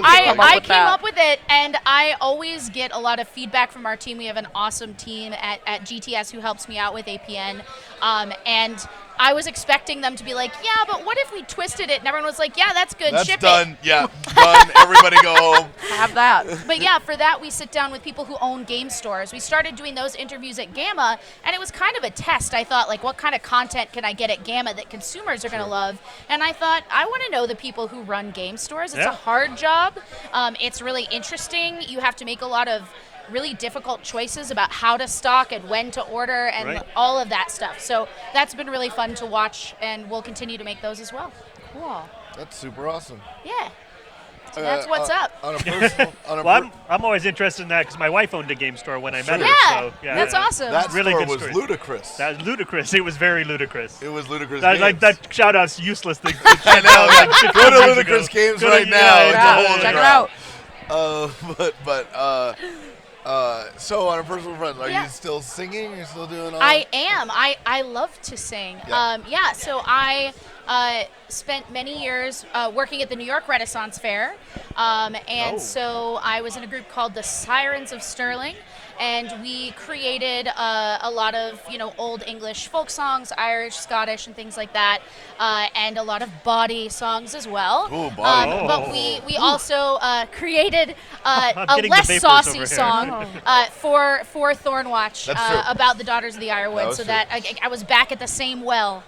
It's Nice. a deep well of passion for me. So yeah, so I'm still singing. Sometimes I'll go sing in New York, or karaoke at Gamma was pretty eye-opening because these two worlds Gamma. haven't really crossed the That streams. sounds a little nightmarish, actually. Honestly, it was great. I was shocked. I walked in there, and a friend of mine from Alliance was on the stage killing it. Nice. And I was like, this is totally different. The stage was huge, bigger than most stages I've sung on in New York City. Nice. And I was like, this is ridiculous. I cannot wait to show these people how weird I am. Yeah. Because they have no idea No, that I you're- went to theater school and did Wait, you musicals. went to theater school? I could never have I imagined. know, I'm so dull. Yeah, so my musical theater background came in handy, and it was super fun to share that aspect of my delightful insanity Yeah. with this world as well. Excellent. Well, thank you so much for coming. Let's talk My real. pleasure, yeah. Take care of some details here. Sure. How do people see all the videos that you make? and Yeah, all that? absolutely. So Active Player Network is on Facebook, facebook.com/Active Player Network. You can hit us up at Twitter at Active Player Net, on Instagram at Active Player Network, and you can find me on Twitter at Ann Richmond. It's true. But I will look like Yasha from Critical Role. Oh 'cause yeah. There's the scenario where you on your Twitter profile look like just me- you. Yeah, it's That's never happened. as It's far as I know. never happened. Yeah. Yeah. So look for Strange Barbarian Woman, and you've probably found me. Excellent news. Well, thanks for having me, guys. Have Of course, fun. Ann. Yeah. All We'll right. See you soon. Bye. Bye. What is our purple hair count? At least Not enough. two. At least Not mi- enough. At least it could be minus one. 3. It could Well, be yeah, minus you one. should. I assumed you'd be purpled up by the time we Yeah, got why to this didn't we broadcast. purple you mid-convention? We should have. Yeah. We could be doing it live on the show right now. We could. if we had had planned only a little bit. prepared, Indeed. Oh no. But yeah, we've had like 4 We've had a lot of Something great like hair a lot of colors. purple hair. So Yeah. More people. yes, one at a time. though. Tall people. I was thinking of Both doing of them. like No, one at a time. blue Yeah, okay. and purple Well, they highlights. look like they mostly were both purple, but coming with the, at the like same the time. little bits of blue through it. Yeah. That would be Ooh, cool. you do Hey, like the Gabby. reverse of what I do, which is normally blue with some purple. Right, right, So right. yeah, Hey, Gabby, yeah, I love got it. you a present. It's Craig Hey, Stockwell. it's Craig. Yay. Hello. Oh, you can't hear Well, me Craig yet. said- He Is this doesn't on know. your head? Craig said some very nice things that. about me at a panel today, so I did. he's Got one of my that? favorite people for today. I mean, he's often one of my favorite people, Put but that on your especially head, today. Yeah. Over Put your ear ears. things You gotta on. Figure it out. All right. Can you hear us? I can hear you, Gabby. I can hear you. Awesome. Let's do this. All right. Hi, Craig Stockwell. Hello, Mike Selinker. How are you? I am well. How are you, sir? Quite good, quite good. How is your origin so far? My origins is exciting. Good to see friends, make new friends. I've hardly seen you this Origins, actually. We've been passing in the night. For us, that is strange. Usually, Yes. we get to hang out a fair amount most Yeah, of the yeah. time. It's true.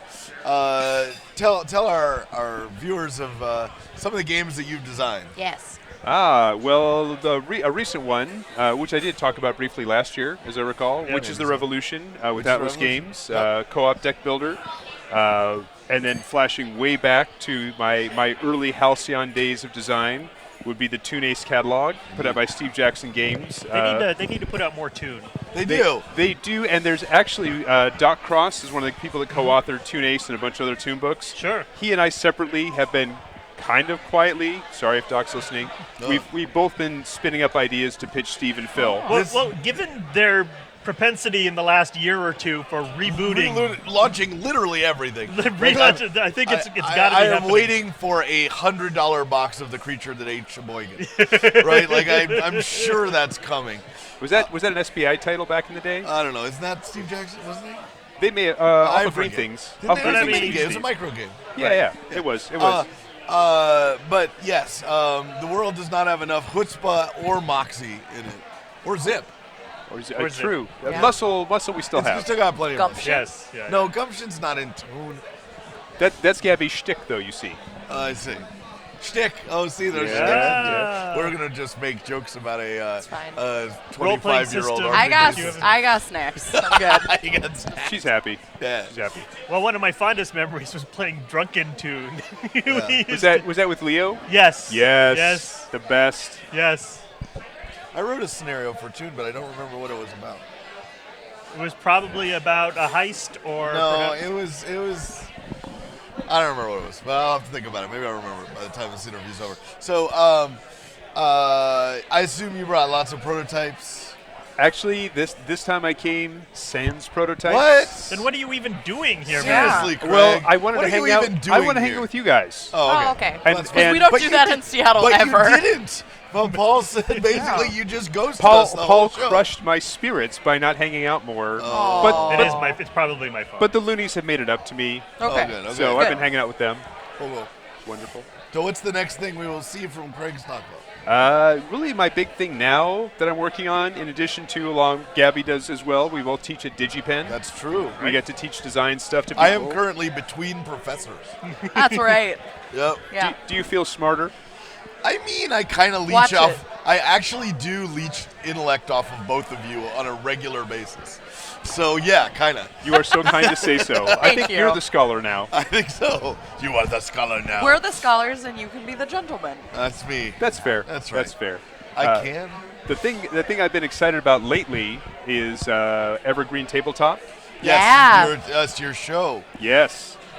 Tell us that just happened. You just had one. Yeah. Tell we- us about how it went. So we had the 5th Evergreen Tabletop Expo, or ETX, Yep. on June 1st and 2nd. It started out as being about tournament play, as many shows are, 5 years ago down in Tacoma. And at year 3, Patrick Day, who got the ball rolling, had a dream for a game design academy. He thought we should have some kind of way to engage non-academics who want to learn how to make games and put them out. And so a few years ago, he walked up and said, "Hey, Craig, would you like to give a talk?" And I said, "Yes." And he said, "Well, I didn't say what or when or where." I said, "That's okay, I'll talk." Yeah, that's true. I think that's true for a lot of us. Yeah. We're just Yeah. kind of like, yeah, we like words. we are a talky bunch. We're talking. And it turned out he said, I want you to tell people how to pitch games to publishers. And immediately, and it's not just because he's sitting here, I said, why don't you get Paul to do that talk? He can walk Seriously. up to almost any publisher and get some time. And he said, well, that may be true, but Paul is well seasoned and well connected. You are still in the trenches gutting it out. Right. And so people will relate to that more coming from someone who still cannot just get meetings left and right. Right. Who maybe can't walk up to a Mike Selinker and say, will you reject my game? I mean, if you come up to me and say that, I will absolutely do it on the spot. No problem. I feel very Rejected. Well, we're friends, so you could reject me and it would be okay. Yeah, I mean, I feel good about my calendar is free on rejections. Oh, we'll meet later then. Okay, good. And then it grew, and last year we had, I think, 12 or 14 talks. Yeah. And this year I think we did about 18 talks, Yep, or 17 or 18 growing. talks. And really we've shifted because we used to be part of a friendly local game store's umbrella under that. But because we didn't draw necessarily as big a numbers as they might have wanted to see, and there are logistical challenges of being a growing convention, that we became our own thing. We looked to become a charity. We now are. We're a Washington State nonprofit charitable corporation that is 501c3 certified. And we have a focus on building really, I think what we're looking to do not only is to show gamers how to be inclusive and encourage representation at the table, but more importantly, going forward, I think we even more want to move the needle by engaging publishers and designers. How do you make a game accessible? Consider different abilities of players, consider color blindness, inclusion. Everybody who's not a complete jerk should have a place at a table to That game. is a very good slogan. I'm just making games for jerks though, at the well, moment. So. I mean, you've got I the shouldn't market buy so cornered many. then. Well, it's okay. They're Tar Baby games. Oh, they'll get trapped in them. right, And they then, get trapped in. They're like, okay, well, I guess I'll be playing this for a while. The rest of us can just go. and the rest good. of us It's like can fly go do paper. something. Oh, that's a good idea. Love it. Paul. So as a charity, it's been great, and we even had feedback from one of the publishers that we do a publisher meet and greet. We bring in about a dozen publishers. We curate. We receive dozens of sell sheets and rule sets. We curate that down to 8 to 12. We put them in a room. They fight. No, wait. I'm sorry. No. What they do is they meet Wait, with publishers. I want to be very clear. Yep. You asked me to do this year. Yep. If you told me they fight, I would Right. have been there. Really, Same. actually, us judges fought. So it's Oh, okay. Yeah. Okay. Yeah. As long as someone's fighting, it's fine. Yeah. Oh, for sure. But one of the publishers gave feedback and said, you're really well positioned now. Maybe you want to consider Seattle is great for inclusion and representation. Sure. We have cons like OrcaCon. Yeah. Donna does amazing work. Everybody is welcome there. That's right. Dragonflight is welcoming to people, and even bigger shows that only part of it's gaming, like Emerald City or PAX, they certainly encourage good Right. behavior, let's say.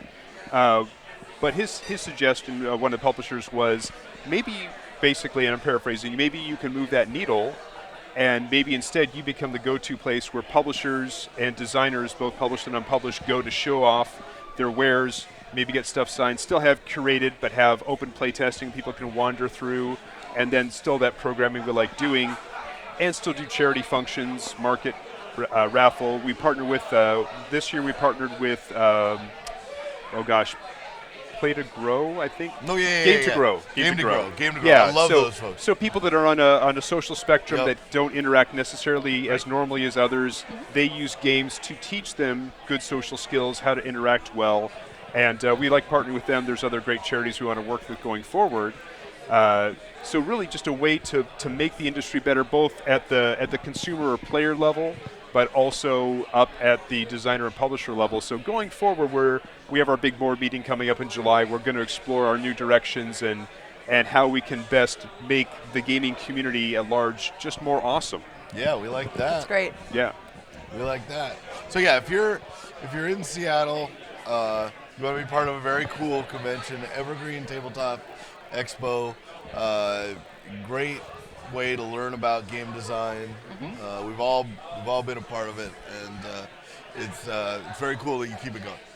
I'm happy that I've been able to hold the banner up and keep it going, and hopefully we'll get to grow and involve a wider audience. We did have publishers coming from out of state this time, Yeah. and we'd love to continue that. And we have not decided, but we've started the idea about even a Kickstarter specifically for basically enabling people to be more economically inclusive, to give scholarships. Oh, there you go. A designer who's maybe in love the middle of that. the country who can't get there. Sure. Maybe we give you travel stipend. Love We it. cover your admission. People that want to attend and learn as designers, same kind of thing. This year we brought up someone to speak from Portland. We travel voucher because we didn't realize they were in Portland. They just seemed like a Seattle person. But that's often the way. The thing in Seattle is, like, you cannot walk down the street without tripping over a game designer. No, that's So you very just true. assume that I everybody. think that's how I met Rodney Thompson. I think I tripped over him at Oh some yeah, point. yeah, Could be, He, it well, could be. he's in the way a lot.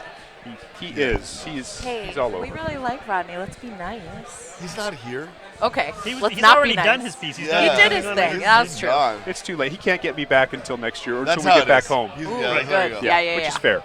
All right, Craig. Thank you so much for joining us. Well, thank you for having me on. Always a pleasure. We will see you at the gaming table. The gaming table, the playtest table, Yeah. the dinner table, The dinner Digipen. table. Oh, the Digipen Digipen table. cafeteria campus. for some of us Yeah. on Oh, I'm campus, sorry. as we do. The professors are talking. yes, yeah. I'm sorry. Setting up Where'd you go to social school? I calendars. forgot. You said it in 5 minutes. You know, I don't know if you know this, but I went to Northwestern University. Wow. You know how you can tell someone went to Northwestern? How's that? They'll Craig? let you know. They'll let you know. They'll let you know. Yeah. Oh boy. He's just You're just happy so about delighted. it. He's just delighted. That's great. All right, great. Great seeing you, man. Thanks Bye. for having me. Yep. See you Bye. at home. You haven't really touched the front. I've been eating them. Yeah, she has. I sneak them. You do? Yeah, Okay. they were mounded. Now they're. I couldn't really reach flat. the mud pie, but that's okay because it's gone anyway. Oh no, there's still You mud. can drink it now. Pie. now it's, Now it's Here, mud. it's liquid yours. pie. It's yours. I like a liquid pie. What's that? That's a lemon. It's a vegan Bring it. lemon raspberry cheesecake. Ooh, the best bits are all melted down to the bottom. Yeah. And it is quite good. Yeah. Once again, we're broadcasting from the Big Bar on 2. With you can get all taking sorts care of of good us? foods. get all these desserts and stuff. Well, not these because we're eating them. Right. These are ours. You I can mean, get your can own. Get these if you. They'll make you a delicious mocktail. They'll get you whatever kind of cocktail you want. They'll give you French fries. Right. It's on your head before you start talking. So this goes on first? Oh yeah, let's be quiet while we eat. Yeah. I think that goes over my ears, I'd imagine. Yes. You got Your it. thing. You've got it figured out, Gil. All right, I know it. I don't hear anyone, though. No, you Oh, can that's just because we're being we're quiet. Do you talking. hear us? I very faintly hear you. Weird. Oh. You'll be fine. Oh, Okay, no, yeah. Did sound guy- Craig Stockwell ruin our earphones? Well, our sound guy will take care of it. Okay. Yeah, Yeah. I'm sure he will. I'm Gil. I don't know Okay. if we've actually met. Hi. I'm Gabby. Hi, Gabby. I'll reach. We'll fist fist bump. I'm a bump. fist bumper. But I've seen like a lot of you on Facebook. Oh, You don't have to fight there. over me, guys. fight with you. Yeah, that's how it is. Gil Hova is here, ladies and gentlemen. Hello, everyone. Hello. Formal Ferret Games. Yes, yes. That's correct. Gosh, I mean, you make so many games. Like I was about to say, let's talk about like Wordsy and stuff like that. Yep. But you're like way beyond that. So Yeah, yeah. What's I don't even know. All right. Tell me some of the new games you got coming up. So the newest one is High Rise. All right. Yes. That's going to be coming out, hopefully shipping to backers in December and pre-order customers and retail in January. Tell us about it. So it is a city building game with a little bit of corruption. There's a one-way track around the board, like Tokaido, and when you land on a space, you can enhance your action by taking corruption. So you can boost your stuff, but of course, if you have too much corruption at the end of the game, that's not so ideal. Right. You can win with most corruption, but you have to make sure you're playing the right game for that. Gotcha. There's so you construct buildings. That's the main way to get points. You've got you got blueprints, and you've got building material that you have to collect, and then match the blueprints to put up buildings. And every building material you put in is 1 floor, which is 1 point. And there's a tallest building bonus and all that stuff you'd expect. Which direction are you building? Are you building Up! this, Yes. These are things that are stacked. It's called up? High Rise. Yeah. Things that are stacked. Well, I'm trying to get a physical Okay, description. okay. Well, Yeah, from build you the is mental not picture. As helpful. I'm trying to get the designer of the Sure. game to describe Sure. it. You see. So there's this board that you put in the middle of the table. Okay. So now we got these punch board pieces Yeah. that you put in player bases and stands. There's plastic stands that come in the regular version, but backers and pre-order customers can order wood stands if you're feeling fancy. So there's a really nice 3D component, because if you have like a 6-story building, you'll put the 6-story building in a player base and it just sticks up like that, and some of the buildings can be like that tall. So you get this really nice 3D skyline coming out of the game, and That's it looks fun. really, really good. The art is by Kwanchai Moria, and he is absolutely incredible, just out of this world. Graphic design by Heiko Gunther, who is amazing. He did a great job with the networks, so I'm very happy to be working with him again. So it's kind of a dream team. That sounds fantastic. That is cool.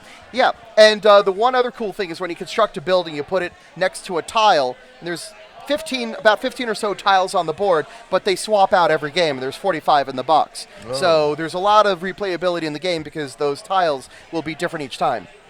Very cool, very cool. So that is High Rise. I am also working on the Rival Networks that hopefully will have a Kickstarter in a matter of, I'd say, months. I'm not going to say how many months, but this is a 2-player version of the networks that you can teach in a few minutes and play in about 20 minutes. Okay. So it's much simpler, much more streamlined. So if people are intimidated by the networks, like a lot of people who are not in the hobby, they see the networks and they see a lot of numbers. So this is a much more approachable version of the game. So that's coming soon. And I have Weird Stories, which is my first role-playing game. Okay, tell us about that. That is a storytelling game. Like, so you are telling the story of a weird stuff happening, like a Murakami book or the TV series Lost, a David Lynch movie, the Jeff Vandermeer Southern Reach trilogy. So weird things happen and they're never fully going to be explained. So I'm really excited about it. It's still relatively early on, but I'm absolutely loving this process. I mean, I've never done a role-playing game before, and I'm having such a blast. Oh, that's very Sounds cool. Mike, when you design a role-playing game, do you find that you're, like, suggesting instead of ordering? Like, when you're doing a board game, do you feel like you're ordering, and with a role-playing game, you're just sort of whispering softly in players' ears? I mean, No. Mike does not whisper soft. No, I don't do that. No, I feel like my job is to be like every T-ball coach that has ever lived and just put a ball on top of a stick and say, so bring a bat. And if it's an attractive enough ball, it'll clear the fences. Right. That sounds right. Mike That says sounds good. things like, "Hey, try to throw Captain America's shield across the Atlantic Exactly Ocean." so.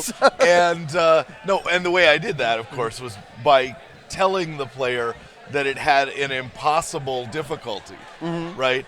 But I still gave a number to impossible. Yeah. And so Because you could do the impossible. that's right. And so one player, a friend of ours named Sean, picked up the shield and said, okay, so you're telling me this is impossible, right? I'm saying, yes, it's impossible. 40. I pick up my shield, I throw it across the ocean.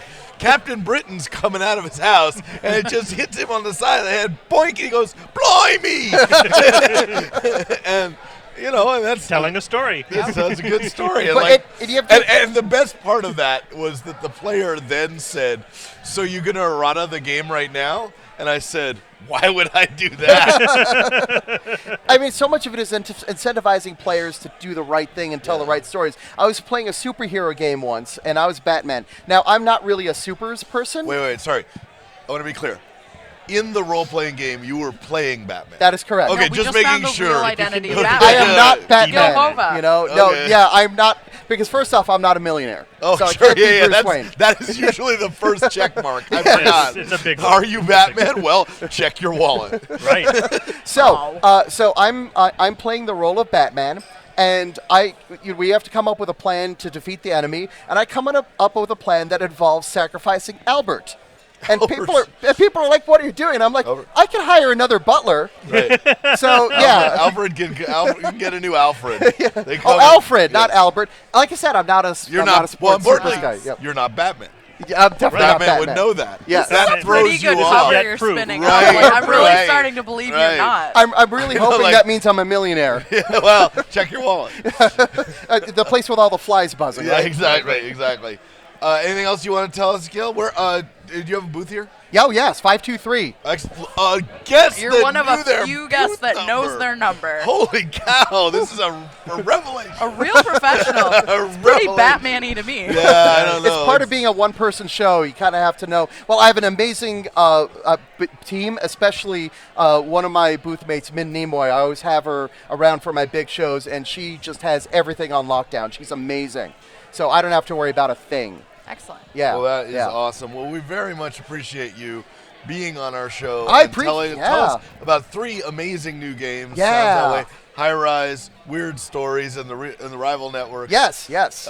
So go down to the 500 aisle. Check out these. Well, I don't know how many of them you can check out, but Buy them. Just buy them. yeah. Well, again, they're not can't, out yeah, yet. Oh, yeah. right. But So you I can know. buy the networks and Buy Wordsy and a what's bunch out. of my Yeah, other yeah, stuff. yeah, Yes, yeah. which That's is right. still very good. No, that's right. So yes, please come and buy Gil's stuff. Yes, Help yes. him be Batman. Yes. Exactly. How's the dessert?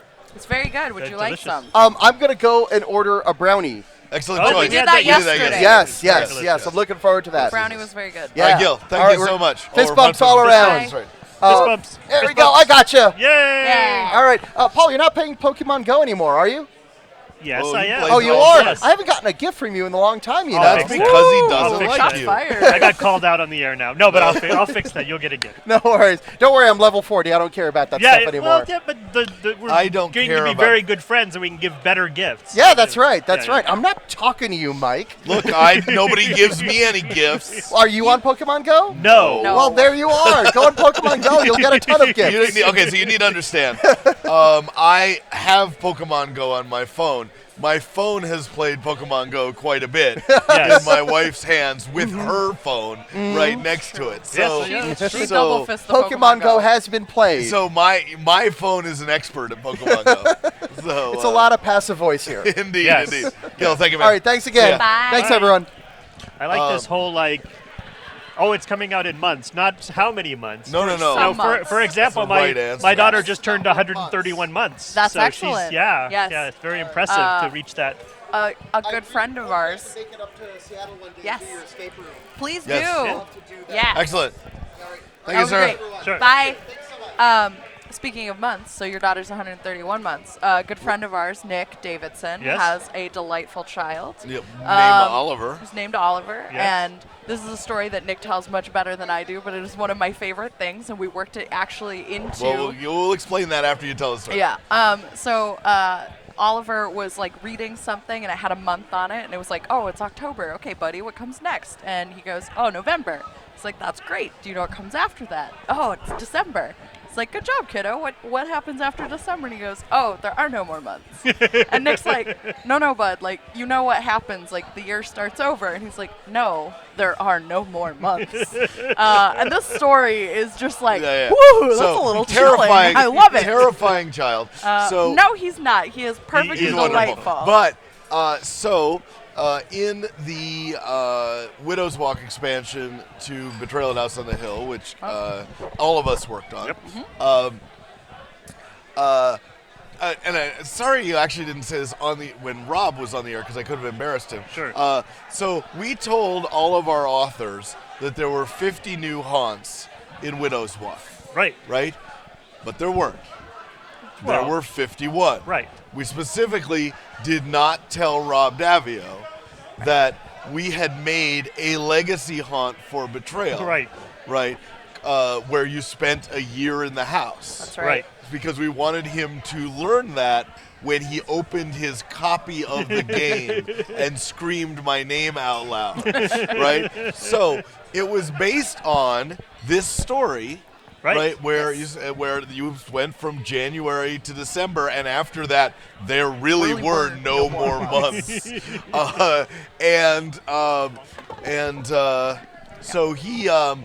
So we credited special thanks to Nick and Oliver Nick Davidson. and Oliver Davidson. And of course, that meant that Nick had to show his son, Oliver, that they were both in, and that Oliver had made it into a publication long before the equivalent time in Nick's life. He's way ahead on that Yeah, track. yeah. Yes. Hello, Ryan. Hey, it's Ryan yeah, Miller. I haven't Hello. seen you at all today. It's Oh, it was Ryan. so fun doing that panel with Okay, you. we're going to today. talk about that. We're absolutely going to talk about that. Okay. But let's just introduce you. Oh, it says, you know what's my favorite? So I got a little note thing that tells me. Yeah, what no, the it's guys- Excel, This one that's what just it's called. says Finding Ryan. It's like my favorite. That's my favorite. I Matt watched that show. I'm actually here to talk about my biography, my autobiography. It's called Finding Ryan. Okay. Exactly. Good. And if you're wondering, no, I haven't. I loved That's spoilers. I loved Matt Spoilers. Damon playing you in the movie. You were great. Yeah, I know. So What can I Ryan Miller, game designer, former Wizards of the Coast, Right. Fun to 11, all sorts Oh, of man. other, and so we're going to talk about all that. But first, let's talk about the panel we were on today. Okay, so Luke Peterschmidt. Can you describe who Luke Peterschmidt Luke is? Peterschmidt is a god among men. Yes, but also Let's see, he's a prolific game designer. He runs Fun to 11. Right. He's done, so many Castle Dice and Epic PvP, all these things that I've worked with Luke. Luke is the one who got me in the industry. He was the one that gave me the break that. How many years ago? 20 years ago at this very convention. And what did you do to celebrate that? Today I got a cake. That's we right. had a cake. It was good cake. We shared it with everyone. It was a good cake, it was by super the way. fun. That's It was really- delicious, It was right? really yummy. But So- I wanted to Flavor celebrate this milestone Right. because it was really 20 years ago is what it really started for me. It was So we're going about our day, and Luke has contacted each of us individually to say, essentially, will you be on my 2:00 panel? Yes. Yeah. Without telling any of us that he has literally made this offer to every game designer. at the convention. I know you feel special, and then you get there, Right. and it's we like get there, and there's like 25 game designers in the audience, and like 3 other people. And so he has each of us come up and tell a story about how we got Tell our origin story. our origin story. Yeah, That's right. And Very good so it thought. was actually really it going. Really low fruit. No, keep it That's going. what we do. Look, our fruit is so low, it is on the ground already. That's right. It's So- one of those. It's peanuts, man. It's underground. Yeah, I was That's like, what are those ground fruits? It's a tuber. It's a Not tuber. technically a fruit or It's a a tuber. tuber. It's a legume. Anyway, so It's a Wow. now, by the way, the comments are now technically it's not a legume in the same form Fine, as you know what? All right, You're no, we feeding don't it, care. You're feeding Yeah. it. You're feeding Okay, it. so it's fine. But anyway, it was actually a really fun panel because everybody had something cool, a cool story to share, and a cool lesson from Yeah, that because story. it was kind of like how we got in the industry, and then something we learned that helped us. That's right. You know, some kind of thing we overcame, or something we learned. It was a lot of fun. It was Mine- pretty cool. And I hadn't heard your story. That was amazing. He My- told the story about Gary Gygax Well- and the skull. Well, if you want me to tell the story, I'll tell the No. story. But it's but, a long story. but it's so not yeah. like don't. They need to don't- come to a panel. Yeah. Yeah, to don't find just it. tell the end of the story. Well, I have actually already put it in my book, Finding Ryan. Finding Ryan. It's It's a available special at a chapter. Available for So, pre-orders. it's available at a Barnes and Noble near you. PDF form on Amazon. Yeah. I mean, you've made so many games. I don't want to like go to the list. But what are you most excited about? What you've made recently? Oh well, I'm working with Bondi, and yes. I've got a game. Right. I wanted to ask you about this. This looks so cool. I'm really excited about it because I've been working on trading card games for 18 years now. Yeah. And I love the format. Now, it's not a trading card game. I don't want to say that, but it plays like one, right? So you can build decks, you can do all that stuff. But it's based on Naruto and Boruto. But Bondi wants to do is use that system in a few of their IPs. And so we've already announced Godzilla coming out in September. Yeah. Yeah, right. It's like, and that was fun to research. I'll tell you, I've seen the movies, but when you got to research that stuff, it's like it's weird. It's weird. Like it's like. Oh, I'm sorry. I'm doing. You just keep talking. It's quite all right. I'm doing housekeeping. So that's very exciting. I got Naruto comes out June 28th. Yeah. We've got a big event in Richmond that I I'll be at. got a question for you. Yeah. Are you thinking of spiking up your hair? I could think of that, but it won't change the reality that I don't. It's there's no hair to spike, right? Oh, It's fine. it's a It's fine. shame. No, I don't. Yeah, I see what you mean. Like if I had like an anime version of myself, I Yeah, might yeah. do that. Yeah. Right. Right. Doesn't necessarily involve spiking the hair though, but it could be some. Because I kind of want to. When I go to Richmond, I want to be like the boss monster Right. that you have to fight. So I just kind of, and you might beat me. I don't care, but you're gonna. Yeah. I No, really that's awesome. love playing with the players and just. Yeah, it was something I really enjoyed at Wizards when I worked on Magic. I got to go gunslinging and all that fun stuff, and it's a blast. But yeah, really excited about that. We're doing a big thing at Richmond, and then of course at Gen Con we'll have some events, and then at Gen Con I think we're also showing the Godzilla set. So Those Gonna are be all exciting. good That's words. super exciting. Those are You're making all me good sad. I'm gonna miss Gen Con. I mean, I was like already sad, but like I'm like, oh man, do I have to like fly in for the weekend? you might. You do. So we were actually talking about a different panel. Yeah, at the we were on beginning of 2 this. panels. Oh, We were on I'm two sorry. I don't panels know about the today. second one. I It was apologize. a secret panel for It was only a- real game designers. Oh man, It was a someday hidden I'll panel? be. Someday Paul I'll was catch there. up to you. Someday. You will. Someday. What? I don't know. Please tell me. Yeah, Please, really fun. please treat me like I'm the audience. Yes. Please inform me. Good. And only me. Yeah. We were on, Elisa Teague had a world building panel Oh, about neat. Super how to fun. build world building specifically around like a society and government kind of thing. Yeah, it was very cool. So it was me and Ryan, Elisa, obviously, and Rodney Thompson. Rodney So we had a great Thompson, time. that man is he's an insanely creative, very So cool guy. I worked smart. with him at the Wizards, and just a fun guy to work with, and yeah, so that was that. So I just want to clarify that that's what I Yeah. meant when I said both panels were fun. Don't get me They wrong, were fun. but I particularly enjoyed Right. the Both world panels building. were fun. The one you were on, Mike, way less fun. But both panels were fun. Well, we're not saying it's Oh. because of you, but like it was because But, of you. I mean, like, forgot. I can add, Gabby. Okay, do that math. Plus, I can math. Does it feel better? Does it Oh, feel better now? always. Oh, this is nice. It's very good. So, I like this tag teaming thing we've got. going. Yeah, That's it's fun. good. It's good. Yeah. So that's it. I'm also working on a Conan the Barbarian card game. Oh. So I'm very excited about it. It's a lot of fun. I'm working for S7 is doing that game. They're doing the miniatures game now, and then they've announced it, so I can talk about it. But it's a card game thing. And one of the fun bits about that game is that you're it's not cooperative, but you're all playing heroes, and you're trying to get the most glory by claiming titles. And the titles are all ridiculous, like Destroyer of Worlds and like Annihilator of Societies. They're just ridiculous things, and you're just claiming these. And so by the end of the game, you just have this long list of ridiculous titles that you can now claim with your friends. You can be like, That's awesome. yeah, so I'm excited about that too. So, and of course, working on all sorts of crazy stuff that.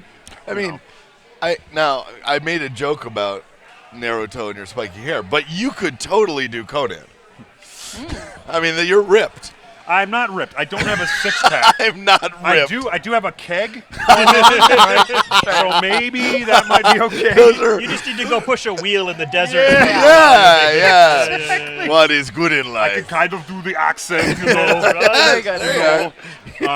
Yeah, I could maybe. Yeah, I could be like a wretched sorcerer, maybe, or something like that. Not I like necessarily, that. Yeah, I would be a disappointing Conan. I think. A little bit. I'd be I like- think. I think You that would send there's it a back. game there. We should do disappointing Also, Conan. disappointing Conan is an excellent title because you don't know if the first word is a verb or an adjective. Right. Like in one of those games, you're just not a very good barbarian. In the other game, you have to disappoint Conan. It could be like the subtitle of my book too. Finding Ryan. Disappointing Disappointing It Conan. could also be the lamentation of the women too. Oh, That could yeah, also be. That's Very right. good. That's Yeah. right. The lamentation of I love it. Well, Ryan, thank you so much Thanks for having being me. here. Oh my You're God. so good to be here. It's always fun to talk to you. If you need a game design, you should go to Oh, Ryan. jeez. But That is if high what praise. you need is someone to speak the voice of the game that was just designed, you need Ryan because he's a great voice actor. In Thanks. addition to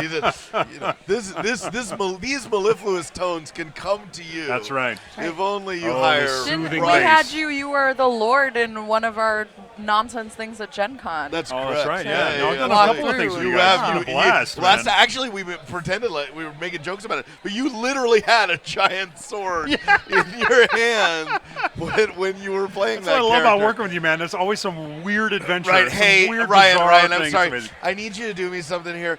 I need you to swing a 6-foot-long broadsword in daylight. Can you do that? And my question to you is, how many people do you need me to hit? Yeah, right? Like, right. that's just my only question. Like, how many? You want to take out 3, 4? What do you want? This Like, time it was 0, but it won't be next time. And we thanks won't for go having into me. details, but he did tell the best story at the Drunk Game Designer. Oh, my God, yeah. We can't tell that. No, story. I wouldn't tell it on this channel. No, but it was a lot of that's fun. not- But you should come to the Drunk Game Designer panel this Yeah. year because Yes. I think I'm coming. Now, you guys. Well, I will not we've be at sort Gen of mentioned Con, to but- Brian, but I don't think it's all I have- gelled yet. Oh, it may not happen. After what I No, did, we promised it now. After what I did at the last one, I have retired from Drunk Game Designer. All it right. turns out it's very true that I'm a mean drunk. There are witnesses to There this are fact. hundreds of It's okay. witnesses. It's okay. You know, I just left the next morning in the same clothes. Okay, Indeed. I was fine. It That was fine. It was fine. I needed help getting home. All right, man. Great Hey, seeing thanks you. a Always, lot, Mike. always, Thanks always. a lot, Paul, Gabby. Thanks Bye. for having me, guys. Bye, everybody. Well, that was fun. Well, he's always fun. That's true. Delight. He's like a cartoon Like- character. Yes. Ah! I am gonna do Oh, a there's very so many important people. thing. Oh my God, Oh, we're wow, about people. to They're get. We are stacking up out We are there. about to get inundated with People on folks. people on people. Okay, I'm okay. gonna eat this line.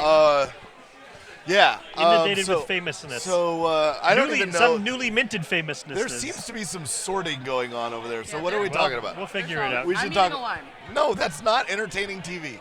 It is if I make the lime face. Oh, there Oh, it is. Oh, there you go. Okay, I'll make the. No, I won't. I won't make any faces. I'm gonna step off for a second. You guys, You guys sort talk. that out. Yep. Oh, Paul man. and I will be here. So, Paul, Yes, we spent a lot of today together. we did. But It was it's very been- nice. It's been a delight. We started our day at about like 9 a.m. playing True Dungeon. As Mike kills himself, As Mike breaks everything. I think we're including okay. him.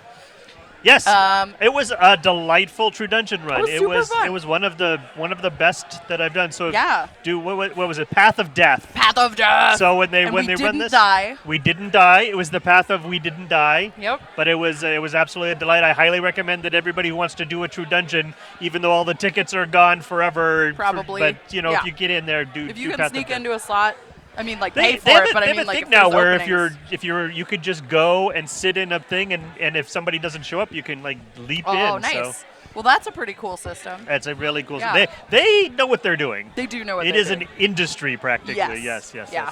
They do weird things like True Dungeon Grind and Oh. I don't know. Yeah. But there were actually technological innovations in this year's True Dungeon. Like they Yes. changed the way wands work and and there's no longer two paths. It's no Right, longer it's just you're not puzzle or combat. You're just they're just like combat. nope, just go. Alternating basically Yes. puzzle combat, puzzle combat, puzzle Yeah. combat. This was I like that. it was wonderful. Worked out really well. It might have helped the fact that we were with some serious Those True people Dungeon were pretty people. hardcore. He had a loot. Oh, that guy's loot was so cool With, with uh, the, and that- the stuff like stuck in it all on the magnets. tokens in there That was that really were cool. magnetically Yeah. affixed to it. That That was was amazing. super rad. That was hardcore. I really enjoyed. If nothing else, that prop alone, I was like, that's cool. Yes, yeah. I suddenly was like, well, my game is not. I'm not on Right, game I here. don't feel like No.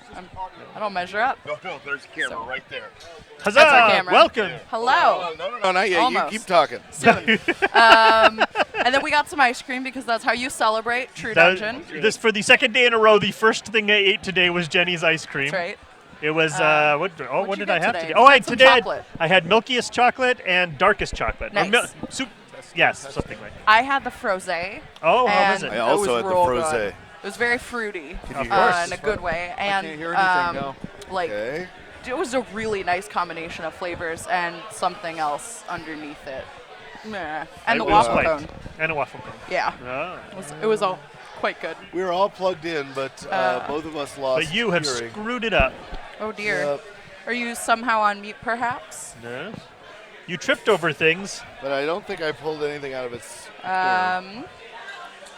Well, we'll keep talking. Well, talk and while see that. you're sorting that out. Technical Oh, I hear difficulties. You can hear me. Please. I hear you. Yeah. Okay. Awesome. So, Okay. Testing. I hear you, Nothing. but you don't hear us. Yeah, I just don't hear anything. Okay. We will figure this out. You know what? Why don't I? What? Why don't I transfer The solution. my headphones Seconds away, I think. to you? Because I can hear Because everyone. you're in the middle. You can just Yeah. hear us. All right. Okay. Well, those are the ones that How work. about that now? Can you Okay, hear us? testing, you- testing. We No, hear I I'm. you. can hear you Do you just hear fine. us? I'm. Can you hear us? Yeah, I At don't all? hear anything Oh now. no. Uh-oh, this is no good. Maybe I'm magnetic or. Maybe Ooh, so. magnetic. Yes. I'll be honest, we can all hear you just fine. Wow. So if How strange is that? Okay. that's Super very strange. weird. Testing, but we'll 1, 2, figure it 3. out at some Hello, some hello, point. hello. We'll all come in, but I'll Yep. transfer. I'll transfer Knowledge. questions if they need to be transferred. Okay, ladies and gentlemen, I would like to welcome to the show a man you know by only one name. It's Brom, ladies and gentlemen. Yes. Now, Thank you. I mean, yes, you're Gerald Brom, right? But I mean, you're Now Brom. you've revealed it. Yeah, it's on my birth certificate and Yeah. on Facebook. But other than that, I just go by Brom. Yes. But I mean, you know, Brom is like a barbarian name, right? A Cimmerian might. Gerald Brom is not a barbarian name. by Brom, by Grom. Yes, Yeah, it's very much a exactly. Conan name there. Yes. So, Brom and I have known each other for a very long time because Brom is one of the leading artists in the gaming industry. If you have ever seen anyone's wall, there is probably a picture by Brom on it. Yes. Yep. Right? I hope so, and I hope that they bought it from my website. It's not pirated, and I have exactly. residuals for that. yeah. Exactly. Or if you've ever seen a magazine, it probably had your cover on it. Yes. So, but I want to note for our audience a momentous milestone that Of happened today. to you today. Yeah. What's that, What do Brom? you have? This is this is a wonderful award that just came out of nowhere. It is the 2019 Hall of Fame inductee, and it has my name on it, so I think it applies It to me. applies Probably to you. yours. Yeah. Yeah. I don't know any other Geralds. That's right, and it does have a Gerald Brom on it, both names. So, right. yeah. No. That is fantastic. Congratulations. Well, thank Well you. deserved. Yeah, no, Absolutely. an absolute honor Absolutely. and thrill and surprise. If Yeah. there's anyone out there who's watching this that doesn't know what Brom's art looks like, you don't have to stare at us anymore. Yeah, Just start Googling. Just start Googling Brom. You I can mean, have multiple windows open. Right. That's very 2 true. tabs, It's one of minimum. those, Yeah. one of those multitaskers. But yeah. Anyway, well, tell us about it. How'd you find out? What was it like being inducted? All that stuff. Well, the long and short of it, I guess, is a for me what the gaming community has done. When I was my whole life, I have, as a child, drawn horror and fantasy. That's what I always loved to do. I spent I was in a 2-year art college that told me I couldn't make a living doing that, so they steered me into commercial art. Right. Thank God. And I spent the next 4 years trying to get into this genre. And when I finally did, it was such a blessing because it gave me the opportunity to develop as an artist, because there is just so much creativity in this community, from the writers, from the developers, from the game designers. So on top of that, to be recognized and appreciated, to not only have the thrill of being able to make a living as an art thanks to the gaming community, but on top of that, to be recognized, that is, of course, a thrill, and Awesome. and I'm very honored. Yes. Well, it's well deserved. I think your headphones work, by the way. Oh, I have Yes. headphones now. Yeah, yeah. Excellent. So, Yep. yeah. So, and I apologize because I was fumbling about.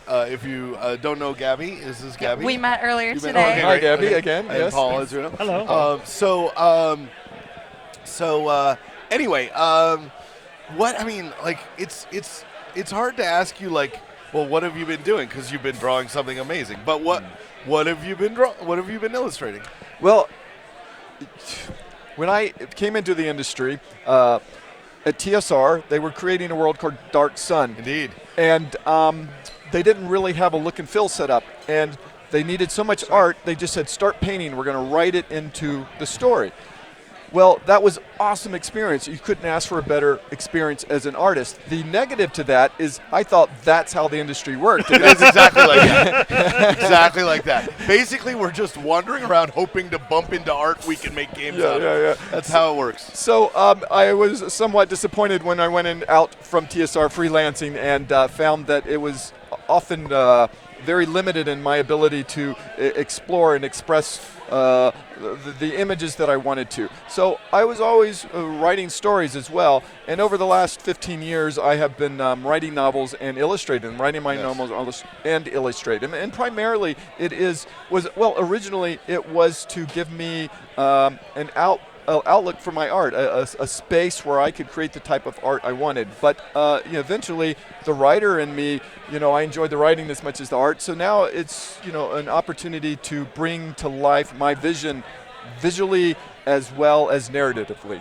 I mean, I don't want to worry anybody out there, but you've been writing and illustrating some dark stuff. I mean, I don't, I'm not saying like somebody check on Brom. I'm just saying that you have made some freaky stuff lately. You get in your own world and you forget that people outside are experiencing perhaps a different reality. And nothing made this clearer to me than when I was in TSR and my children were born there in Wisconsin, and they were their whole life they were around myself and my friends. And all my friends are also artists, and their houses and rooms are also full of skulls and monsters and paintings of such. So my children always thought this was normal.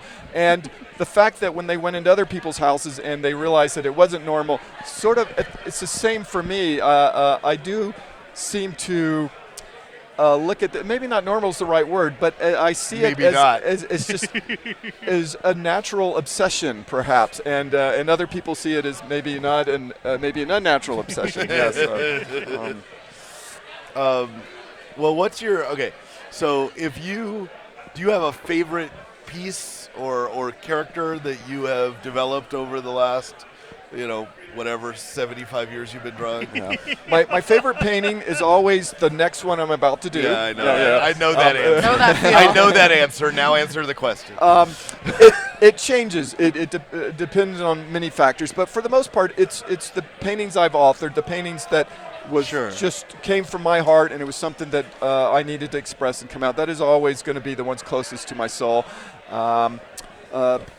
Yeah, so I think that's the best answer I can give for that. That's a good answer. That's a good answer. So what's coming up? Yeah. What is coming up? So I spent the last 10 years writing 5 different novels. After the last one was done, it became vast. It got away from me. I said, I'm writing no more books. I'm going to get back to art and focus just on art. I set aside 2 years just to paint what was in my heart and soul. And I started, and I looked at the canvas, and there was nothing there. In your heart and soul. Yeah. And I realized, this is what I do. I pictures and words. I write stories, and I illustrate them. So now I'm writing stories again, and very happy about it. I knew how that story would end. Well, it is super great to have you on the show. Again, our viewers, if you're not a Braum fan, just type the word Braum into Google. You'll be a Braum fan by the end of that process. I hope so. It is very cool that you are in the Hall of Fame. Yeah. And deservedly so. Yeah, apparently it comes with perks. He said that, it's money. There's a cash prize. I'm announcing it here. Excellent. I was complaining about that. I said a plaque is nice, but cash is way better. And, they said they would supply me with a chain so I could wear it around my neck. Yeah, so very good. perhaps, Very good. Well, they could put worse things around your neck. so, Braum, thank you so much. Yeah, thank you for having me, guys. Gerald, Very thank cool. you so much. Thank you. See ya. Bye. Okay. Okay, so Wow. yeah, That no was royalty. I told very everybody. fancy. I said last night I was like, you don't want to miss the end of this show. That's right. That's true. Right? Because we got some superstars coming on. Thanks, bro. We're about to have another one, but first, Oh, don't forget your plaque. Yeah, Oh, that's no. important. yeah.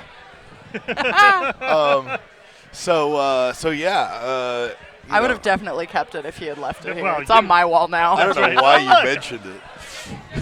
I could have. Because I'm known in the Also, industry. yeah, like- Because Paul's a helper. Also, if they inducted us into the Hall of Fame, we'd know. Yes. Right. Yes. So Probably be a heads up. It would be a nice story to tell as to why do you have Why do you bronze? have that? Well, he left it, and you know how it is. You could make something much nicer than that up. Why do you have Brahms Award Show? Well, Well. I rescued him from a burning building. Right, I saved and him from a bear. In gratitude, he said, the only thing I have with me is this plaque Right. that I'm very proud of. It's my prized possession, and I want you to have it. Hey, I'm Rodan. okay. So I mentioned that. Mike. What? Oh, I'm talking into There you nothing. go. Thank Yes. you. The mic. Yeah, the mic. I mentioned that we'd have a new inductee of the Hall of Fame on the show. But wait, there's more. But wait, there's more. Now how right. much would you pay? Indeed. Yeah, you can get 2 for 1.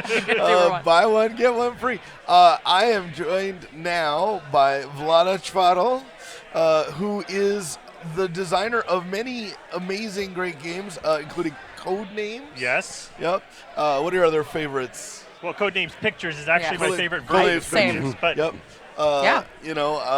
And you also inducted into the Hall of Fame. Yeah. What's it like to meet Braum? Yeah, it's it's like knowing that I'm a very good company in the in the Hall of Fame. Indeed, right. Indeed. Well, I'm delighted to meet you. Yes. I don't say this very often because it's rarely true that I am jealous of another game designer. But the moment I saw Codenames, I was like, It's so good. It's Yeah. so perfect. Why didn't we think of that? It was fantastic. Yeah, I feel myself really lucky that I can't say I invented it. I just found it. Yeah. Right. Because Exactly. it was there all the time. Yeah. Right, because it's essentially the dictionary, in some sense, right? It's like figuring out, what if we put the dictionary on the table? That's awesome.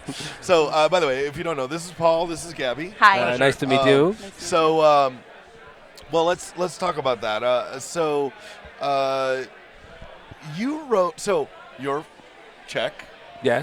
But you wrote this game in English. Right? Actually, not. Okay. I created the game in Czech. Okay. Really, yeah. I created it in Czech, and we were playtesting in Czech, and then of course, I created the first set of words for English. We were playtesting at Gathering of Friends, but then my friend who works for with us on our games, Jason Holt, who is also writer. He did amazing job creating the finalist of the words for the game, and also helping to set the rules, what's allowed, what is not allowed, and so on. He created some, because with Codenames, it is a game that cannot be just translated. No. It has to be created in different language. Yeah? So Jason not only made some sophisticated system of how many type of words, some multiple meaning words, some vivid words, some words that fall, some like really words that evoke creating lots of connections and so on. So he also has written like a guide for the other translators how to create their own set of words. Excellent. Don't translate these words. Yeah, they will not work in your language. Yeah, because maybe this word has multiple meanings in English, but not in your language. Yeah. So and it was very interesting work. Yeah. Right, and the intricacies, because it's not just important that the words exist, but that you can make one clue that applies to a bunch of different ones. Right. So Yeah. What were you surprised that Codenames was as big as it was? Yeah, I was because I never planned to be game designer. Yeah. I just was doing games. Yeah, and I never planned to do some very successful game. I just did games that I enjoyed and so on. And with Codenames, and I always was doing games that I enjoy and people around me enjoy. And it usually were like heavier games, but I always were doing games that of types I like to play, and I like to play all types of games. Yeah. So. Well, I mean, you do have a breadth, like between Galaxy Trucker and Through the Ages, like. Yeah, and so when I created it, I just thought, okay. My friends really enjoy this, yeah, but I didn't realize at that moment that somehow accidentally the target group will be much bigger, and especially, and that's one thing that I am really proud of, that the target group of these games includes also non-gamers. Of course, and that's something that I am really grateful for, because. Now, even some people that I know, my close people that don't play games much, now know what I am doing, and that it makes sense, yeah. Right. And they are having a great time, yeah. So. Excellent. Are you pleased that you sort of spawned a genre of these kinds of games, the sort of team-based, captain giving clues and things games? Because there's quite a few of them now, like Word Slam and games like that. Yeah, I think actually games like this were here all the time. I played some similar games. When I was on university, and we were just playing some games with associations, they were just not that structured. Yeah, so but I think it's not like it started because of Codenames. I think it started because there was good time for it. Yeah, Sure.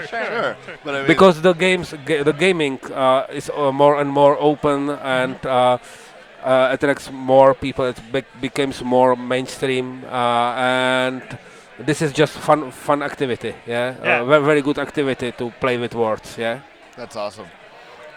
We have been given the plaque that proves that you are in the Hall of Fame. Not that you need it. I don't know why I'm holding it. Here. Okay, that's me. There you are. There you are.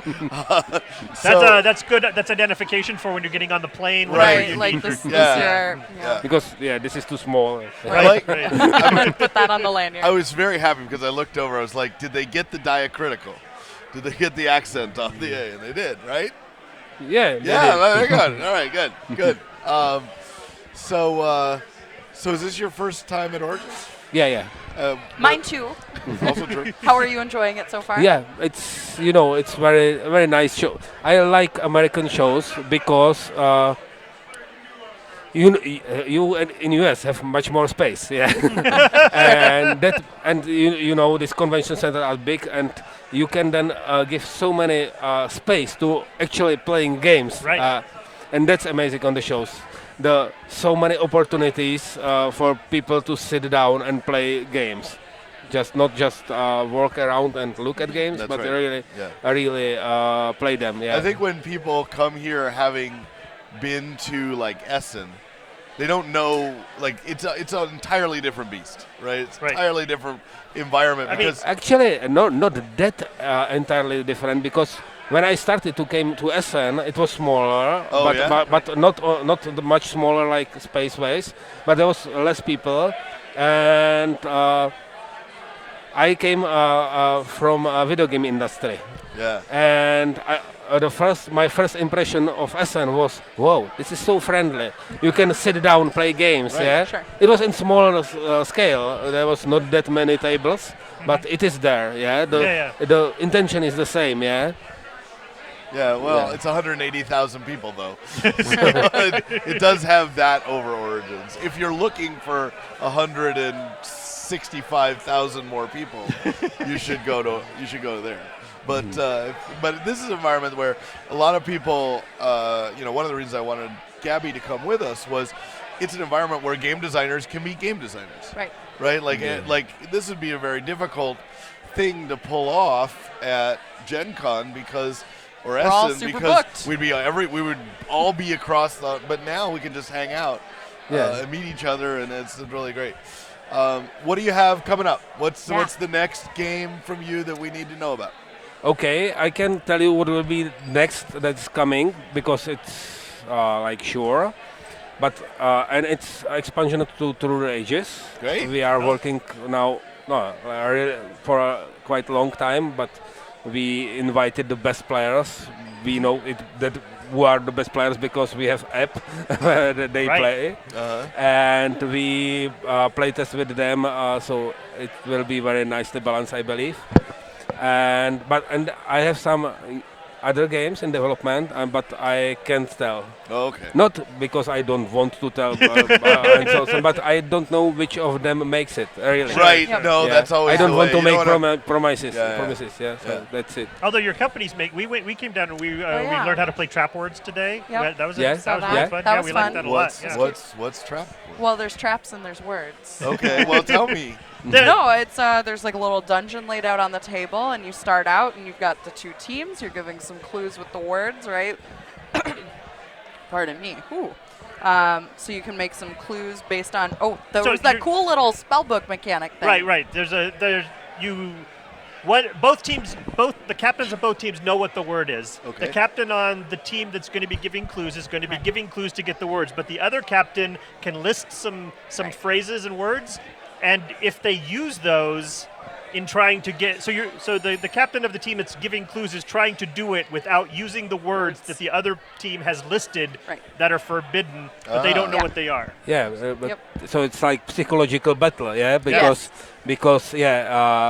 then first you list most obvious words, but he will never use the most obvious words. So Right. next So time then you are trying to list some tricky words, but then he can Just But then try you can go to back to use the the obvious, common words right. again. Yeah. Yeah. And there's a little dragon, so you advance through the dungeon. Or there's a eventually. monster of some kind. Oh, a 'Cause monster. It could be a That's mummy right. or It a didn't dragon. Yeah. And that What we saw was a dragon. right, that imposes certain rules based on Right. what the monster is. So it's like you can only give one clue It- word, or It's stuff just like that. basically to give the game some attention because there's this race Yeah. of the teams, and sometimes there are some special rules, some curses, and the final monster has some special rule. But it's most and it graduates the game. Yeah. Yeah.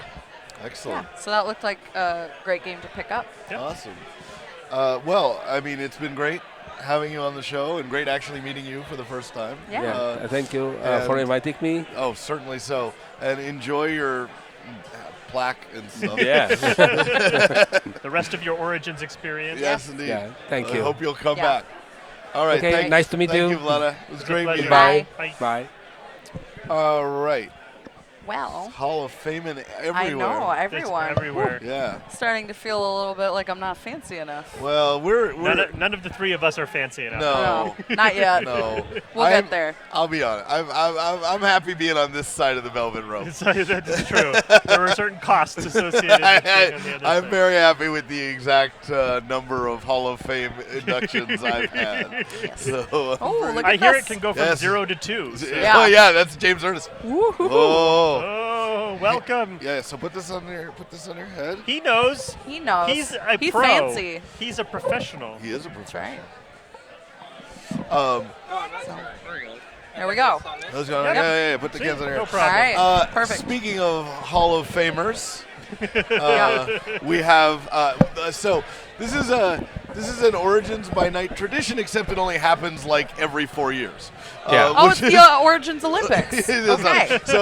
So whenever we can. So this is going to be our last guest for the night. All right. Last guest of the show. Best for the last, right? Always. Well, you know how I feel about you. But also, this is the segment where we look forward. Yes. Because this is Peter Adkison. Uh-oh. Yeah, that's you. Who owns Gen Con, which is the next big show down the road. The best 4 days in gaming. Is it really? I'd never heard that before. It's our tagline. That's what we aspire to. That's weird because as a professional, it's often the best 6 days or 7 Yeah, days. in actually, gaming. yeah, I got my announcement of trade day today, and I was like, oh god, another day of getting the best 4 days of gaming. Yeah, we got to cram it in there. We can't change the tagline. No, but no. We can add other No. things, That's right? Yeah. Well, hey, thanks for having me on your show. You're Really most appreciate welcome, it. Peter. I mean, I have like a bunch of questions, but what are you excited? Well, actually, before we get to Gen Con, how's your Origins? Oh my God, Origins are great. Well, so I don't know if you know, but I come to Origins just to have fun. Like I don't do any work at Origins. Like I don't promote, I don't exhibit, I don't do all that stuff, right? I just come and play games. Right. It's like it's the main convention I come to, like to just relax. And so that's just it's fantastic. And and then of course at Gen Con I don't get time to play games. Like I've been busy the whole time. Sure. And I mentioned this to somebody and they said, oh, at Gen Con, you're the DM, and at Origins, you're a player.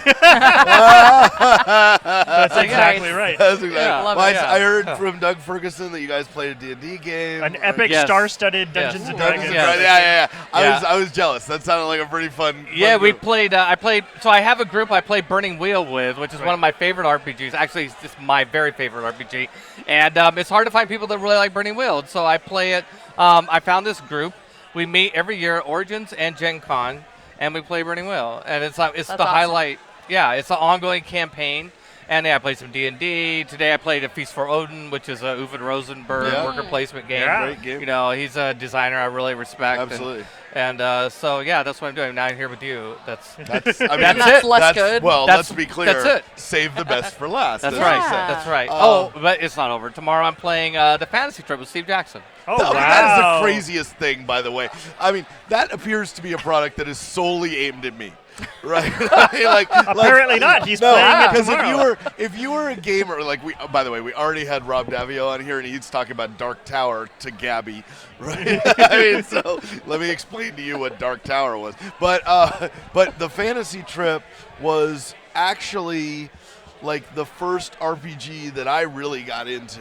I got the Dungeons and Dragons base box. It's a classic. Right? It's from But way then I was- back when. Yeah, but then I was like, I've done everything with this. What's the, and then I got the fantasy trip, and you had like a dungeon that your guy could move around in, and there was a wizard, and then you do melee, and then there's all that. Yeah, And- it's very old school. But I mean, it's very old school. Very old school. But I'm just so happy for Steve Jackson that he got the rights back, because Yep. I know that Right. for decades, really, Yep. he couldn't do anything with it, and so he got the rights back and he redid it. It's coming out in Kickstarter, and it's great. Fantastic. Yeah. It's awesome. Well, it sounds like you've had a great Origins. Yes. Uh, Yeah, just playing games. That sounds great. Let's talk about the thing you work. The thing I work. yes. You talking about Chaldea or Gen That's, Con? I hope I can No, talk. I was my next thing. Talk about No, briefly. I'm doing this in a sequence. Okay. I want to talk Okay. about Chaldea. I want to talk about your filmmaking. Yes. Oh, thank you. Thank you. So, Chaldea is a fantasy web series that is a big, epic fantasy story. We started working on it 6 years ago. It's going to launch next year, 2020. It's based on my old D&D campaign. But in spite of that, I think it's a good story. In spite of the fact that you first invented it. So Yeah. So we should expect like a long encounter with a giant slug in the middle, and we're like, Yes. come on, Peter. Yes, come that's on." right. I mean, like, yeah. No, I think really worked hard to make it a great story. You don't hear the dice rolling in the background, and it's coming out summer 2020. The first 8 episodes, we're on track, and so I'm very excited. I've been working on it a long time. I love it. It's my passion. It's what I spend probably 110% of my time on, and then I spend maybe another 10-15% on Gen Con. Fair enough. Fair enough. I mean, what's it like behind the camera all the time? Like, what's? I love it. I like to say that my favorite days are the days I get to work with actors. Sure. And that may sound weird, but it's like, as a role player, I love story, I love characters, I love plot, I like what's your goal in the scene, all these sort of things and I finally found this group of people, they're called actors, who love to talk about the same thing. They will tell you Yeah. about their character. Yes, they love to talk about their character and their motives and all this stuff like that. And so working with an actor to deliver a great performance, collaborating with actors, I love it. It's fantastic. That's great. My favorite part of it. Well, I can't wait to see that. That's Thank going to you. be a blast. Thank you. Let's talk about another filmmaking sort of thing that you do. Yes. You got a web series that Paul's been on. Yes, I have a Twitch show. Yes. It's a Twitch show. It's called Fireside with Peter Adkison, and it is a where we bring in a guest every week on Twitch, and we talk about behind the scenes of some game that you like. And our first season's all about Magic the Gathering, and we just decided our next season is going to be about Magic the Gathering too. It's a popular show. Didn't it's a see that popular coming. game. Well, and it's something that I was so intimately involved in, and Right. so I know people like Paul Peterson. Yeah. You've met him, yeah. Yeah. And, Well, I mean, he doesn't acknowledge me, but yeah. So I mean, it's fun to try and find those stories, to talk to people behind the scenes, document it, and do it online. So that's on Gen Con TV. Yep. So Wednesdays at noon. Next week at noon, Seattle time, Pacific time, we'll have Rias Hall. Oh wow! Yeah. Is Can you she- believe- yeah. Yeah, that's great. She's full on. Oh my gosh, she legendary goth, Yeah. goth community in Seattle. Yeah. She worked in customer service, and she's got some great stories, I'm sure. She's So, a hoot. Yeah, She's yeah, a can't- hoot. Hopefully she'll Can't talk wait. about trying to cross the border in full. Oh, goth this is my favorite gear- story. Goth gear. It's my yeah. Well, we'll save it. Yeah, She no, can no, talk no, about no, it. but it No, teaches- it's good to know. I can ask her about it. Make No, sure it you comes want out. to. You want to say, ask her about bringing 4 goth people to Canada to show off magic. Okay. Sorry, show off Yeah, vampire. yeah, Vampire. Show off yeah, vampire. yeah. Because Are you sure that narrows it down enough? no, I mean, no, like- that doesn't. That barely scratches the surface of who it could have been. You'll get a good story no matter But it's a what. Right. great story. Yeah, right. Perfect. All right. So, teeing it up as like a softball here. Right. Tell us about Gen Con this year. Well, okay, so Gen Con's coming up, right? First week of August. 6 weeks away. Best 4 days in gaming will be at the same time, same place, Indianapolis, Thursday through Sunday. We have a lot of great events, as we always do. A lot of great exhibitors, a lot of great sponsors, block parties, all the stuff you'd expect. And one thing that we kind of launched last year that I'm not sure a lot of people know about, unless they went to True Dungeon, is we're moving into ticketless events. Oh, tell me about that. Yeah, so instead of having like the capability to have an app that tracks your events and not have to have a paper ticket, not have to go through the registration shit to get your ticket. Right. So the event organizers have to sign up for it, and so we're pushing that this is available, trying to get the word out, let event organizers know that if they are up for ticketless events, that we have that technology in place. We did it last year with True Dungeon. They loved it. Yeah. And they, so they were happy, and so now we're doing it with other people. And within the next couple of years, most of the event ticketing for Gen Con will all be ticketless. I don't want to make this. I don't want to make this about me, but Shane just did a woo moment when because he knows that now he doesn't have to chase me down to get the tickets of the people who are in my game, which occurs literally every Gen Con. There you go. Yeah, so you can go to Ticketless, and everybody has to have their iPhone or whatever. And that's fantastic. I don't know how it works. I don't need to know. High level, there's a thing, no signal tickets. A signal comes through the air and reaches. That's right. Perfect. Yeah, exactly. So, other things that you're excited about for Gen Con? People imagine people haven't been to Gen Con before. Right. Like, and it's, by the way, for many people, an overwhelming experience, right? Except that it's really big with a lot of things going on. What's your recommendation to somebody who, for the first time, gotten their tickets, ready to go? Sure. I know exactly what should they do? Yeah, for sure. I think, go to the exhibit hall. I mean, so that's all 4 days. You remember, yes. You remember what it was like the first time we went to Gen Con. It was like walking into Christmas. You go to the exhibit hall, you see all the game companies, and all the accessories companies. And just all the cool cool stuff. Everything everywhere is so cool. So the first time I went to Gen Con, my dad went with me. He described it like being in an airport for 3 days, which is pretty funny on its own, but because he's not a gamer. But I was thrilled, right? So I walked into the exhibit hall. I'm 13 years old. I walk into the exhibit hall, and I see the first booth, which is the Traveler booth, right? Mark Miller's booth. Miller's booth. And I literally, great guy. I have $45 on me. Yeah. Which is an amazing amount That's of a lot money of money for me when back I'm then. 13 Right. years old. Yeah. Right. And I literally just dropped it all On at his Traveler. booth. Literally the first booth I saw. I bought everything for Traveler, and I went back and I told my dad, so I'm out of money. And he was like, that's on you, kid. That's on you, kid. Guess you better start busking for the rest of the weekend. Absolutely. That's right. So yeah. That's pretty great. I do have 3 pro tips if it's your first Perfect. Gen Con. Go for it. Drink lots of water. Always drink water. If there's water around, drink it. 2, hand sanitizer, super good.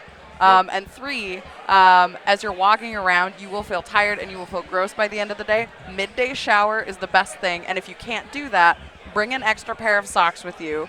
Just switch your socks in the middle of the day. Just throw the other ones out. It doesn't matter. You don't need them. Just throw your socks away, put on fresh socks, and you are all set to just jump right back in without needing a break. It's a little late, but I'm going to throw my socks off right now. No, I save my socks that I'm like, oh, these are going to wear out soon, and I save them as convention socks, and they're my morning socks, and then I switch socks in the middle of the day, and I just throw those out because they're going to get a hole. Right. But you feel so much better when your feet feel not gross. What you said. That's good. That's good advice. Very good. That's good advice. But also see and do everything. Say yes to everything at Gen Con. Just do it. Gav, there is no way anybody can say yes to everything at Gen Con. Yeah, I think. Everything that shows up for you. If it's your first day, don't stress so much about having a full schedule. Just walk around. You'll get pulled into things. And there will always be things you don't get to see, but it's okay. Because everything you do is going to be great. Right. Yeah, we try to make it so that there's so much to do that if you go there the first time just for a day or 2, you realize you need to come back for 4 days. And then if you come back for 4 days, you realize, well, okay, now I got to come back next year. I guess I'm a lifer. Right. I know people who essentially go to one room for the entire convention, right? They go to the Sagamore Ballroom to just play Pathfinder, for example, right? Games on demand. Yeah, whatever. Whatever it is. And that is totally cool because you're just saying, what you're saying is, there's a whole convention around me, so be it.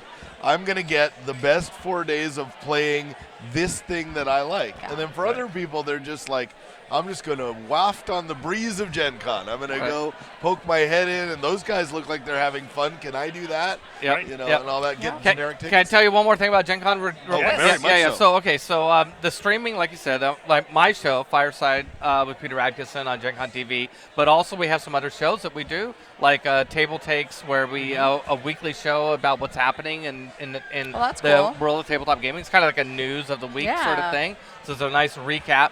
And we have oh shit! Where was I gonna go on that?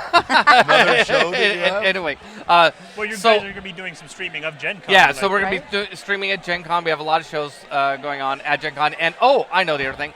So one thing we're doing this year is called Pop-Up Gen Con. I don't know if you've heard of this. Yes, I'm gonna Yes. do that No, because no. I'm not gonna make it. Yeah, so I'm we doing that in have Seattle. our This is new amazing. president, I David love it. Hoppy. He's a really sharp guy. He came up with this idea, or I'm sure he credits some of his staff too, right? Sure. But like this idea that let's work with 50 retailers the first year, just 50, but next year we'll grow it. 50 retailers on how to have coordinated the new releases that come out at Gen Con, have them show up at 50 different retail stores around the world. We have mostly in the U.S., but also in the U.K. And so it's a way that if you can't get to Gen Con, you go to one of the shows that is doing pop-up Gen Con. You can get there'll be people there. You can get demos of new games that are being released at Gen Con and get them at the store. Doing it with Alliance, they're shipping the games there so that they're available at the same time. Get some of the experience. And he what I think is great about this is he unlocked a question that we've always had is like, how do we do something where the retailers can feel like they're an ally of us? Right. Because all the people just went to Indianapolis. right, and that's frustrating to retailers. Spent all I their get retail that. dollars That's you know. right, yeah, I yeah. can't really, until now, I didn't think there was anything I could really do about it. You know? I mean, but it's like, well, this is a way for us to do something that involves the retailers You will have- in Gen Con. You will have the world's largest convention. It takes up all of the United States and all of the UK.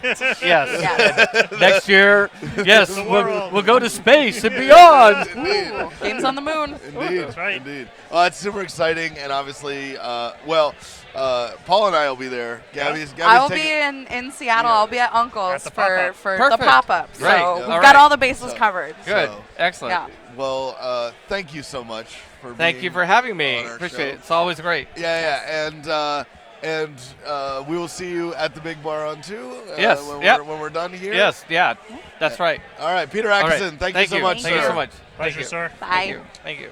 I realized something. What's that? There's Peter's likable. No, I didn't Sure just is. realize that now. I realize he's just Delight. right in my heart. But there is a thing that we normally do on Saturday. Is that it we Thank didn't- Twist Gaming No, for no, all their help? Oh, we do that. Okay. That's Yes. very helpful.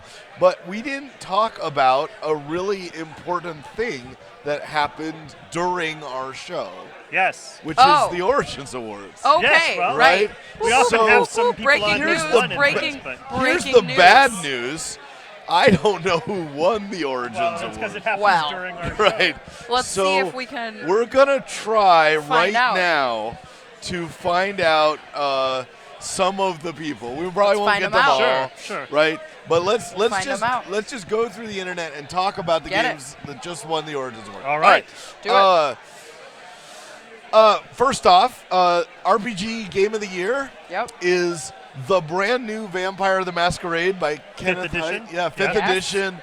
Total re-envisioning of the World of Darkness. Fantastic job by Ken Hite. Yes. Like, I mean, so he's kind of vampire guy, right? I mean, Yeah. like you got, except it's not vampire with a V guy. Right. Like he's done Dracula for Night's Black Right. Agents. He's done right, but we're out. We have but he wasn't like, even though he'd done literally for every other game vampires, he hadn't done vampires. Right, yes, of course. So that's really great. Here's a game that I know both of you like, the card game of the year, Yeah. The Mind. Yes. Ooh. I'm very Nice. That's great. That's such an addictive game. It's a game where it's like the most clever game that it's one of those games like you were saying about Codenames where it's just like I can't believe nobody's done this, basically, right? Right. Yes. Let's just quickly describe it. Sure. The Mind is a game. Well, tell you what. I'll think of a definition. You think of a definition. You think of a definition, and we'll see if we both. Then we'll try to figure out which of us has the lowest definition right. of it. So, joking. The goal is you try to get the. There's a deck of cards from numbered 1 through 100. Right. And Everybody has 1 to some number of those cards, Right. and you're trying, without talking or specifically indicating, you're trying to play them from lowest to highest in your hand. Yes. So it's all about this sort of waiting game where you're trying to decide whether you've waited long enough for your 24 to be good. Yep. And the person who's got the 26 is oh my goodness, and Yeah, it's so fantastic. It's great. I see here that Dungeons and Dragons, Mordekainen's Tome of Foes, Yes. won fan favorite. That is a fantastic. Yeah, that is and I believe it looks like it also won fan favorite. Yeah, fan favorite for Role Playing Supplement of the Year. That's fantastic. So, yeah. congratulations, that them. is a tome, by the way. Yes. That is That a is a bit of a serious tome, book. yes. This is one I haven't played, but I've been staring at it all weekend. Yeah. The fan favorite award in the family game category from speaking of Rodney Thompson. Oh. Is hello, Rodney. Elisa and Hello, Rodney, Lisa. two of our I favorites. said we weren't going to have any more guests, but too much adorableness. These are Yeah, guests. we can't help Besides, it. she's a guest of honor. You Yeah, have to. you have to Guest let of her. honor. So you guys were at the Origins Awards. Right. Can you give us the Hold hot on, scoop? Oh, okay. I haven't finished the Perfect. one I was talking about. Yeah. I've been staring at it all weekend. Yes. Echidna Shuffle. Yes. Yes. So I looks love very so many cute. games I of that love play. everything by Wattlespike. They're such a great game company. But this thing has like the most adorable echidnas Super cute. you could ever imagine. Family game category. You can feel free to interrupt me if you like. Yeah. Put that on. Put it on, put it on. If you're gonna sit there, put on the headset. Don't That's ruin fine. your hair. Yeah. Okay. Yes. Yes. Okay, Lisa Teague, ladies and gentlemen, our Hello. gaming guest of honor, who bum rushed our show, but she can because she's a gaming She's guest. allowed to. Rodney dared me, and he said that he would hug Paul if I came. So here I am. Perfect. Where's my hug? I won too. So, family game category of the Origins Award, the Tea Dragon Society. I don't know Nice. this one. I went and saw this the other day. Tell me We about saw it. that together, right? It's based on the comic, and it's about these very cute little dragons, and there's tea, and you're playing, and you got cards, like set collection. Oh, kind they're of thing. actually dragons. Oh yeah, it's Yeah. like dragons, and am I remembering the right thing? There are factions, and there are hello. There are factions, and That's there are right. different types of tea. Yeah. So there's that like are the those factions. chamomile and It's a game. Rolivos. It's by Renegade Game Yep. Studios, and one of the designers is Steve Ellis. Yes. Oh, Yeah. I love Steve Ellis. Our friend It looks Steve. super great. Indeed. So congrats. Collectible games category. This was not too much of a shocker. Keyforge. Yep. From Fantasy Flight, Richard Garfield. A game that no two decks are ever the same. That's Yep. what we You know, hear. I believe that. I believe And it. So, but We had yeah, a nice argument about that today. Yeah, I tried to push a mathematical literalist approach to this slogan and was shot down by all of my friends. But yeah, so that was good. What else? What's this? I think this is Root. Hold on. Yeah. Root. Yeah, best board Perfect. game of the year. Root. Fan favorite We will board root for game Root. of the year and game of the year. Wow. Yeah. Just Big- like all of That's a sweep.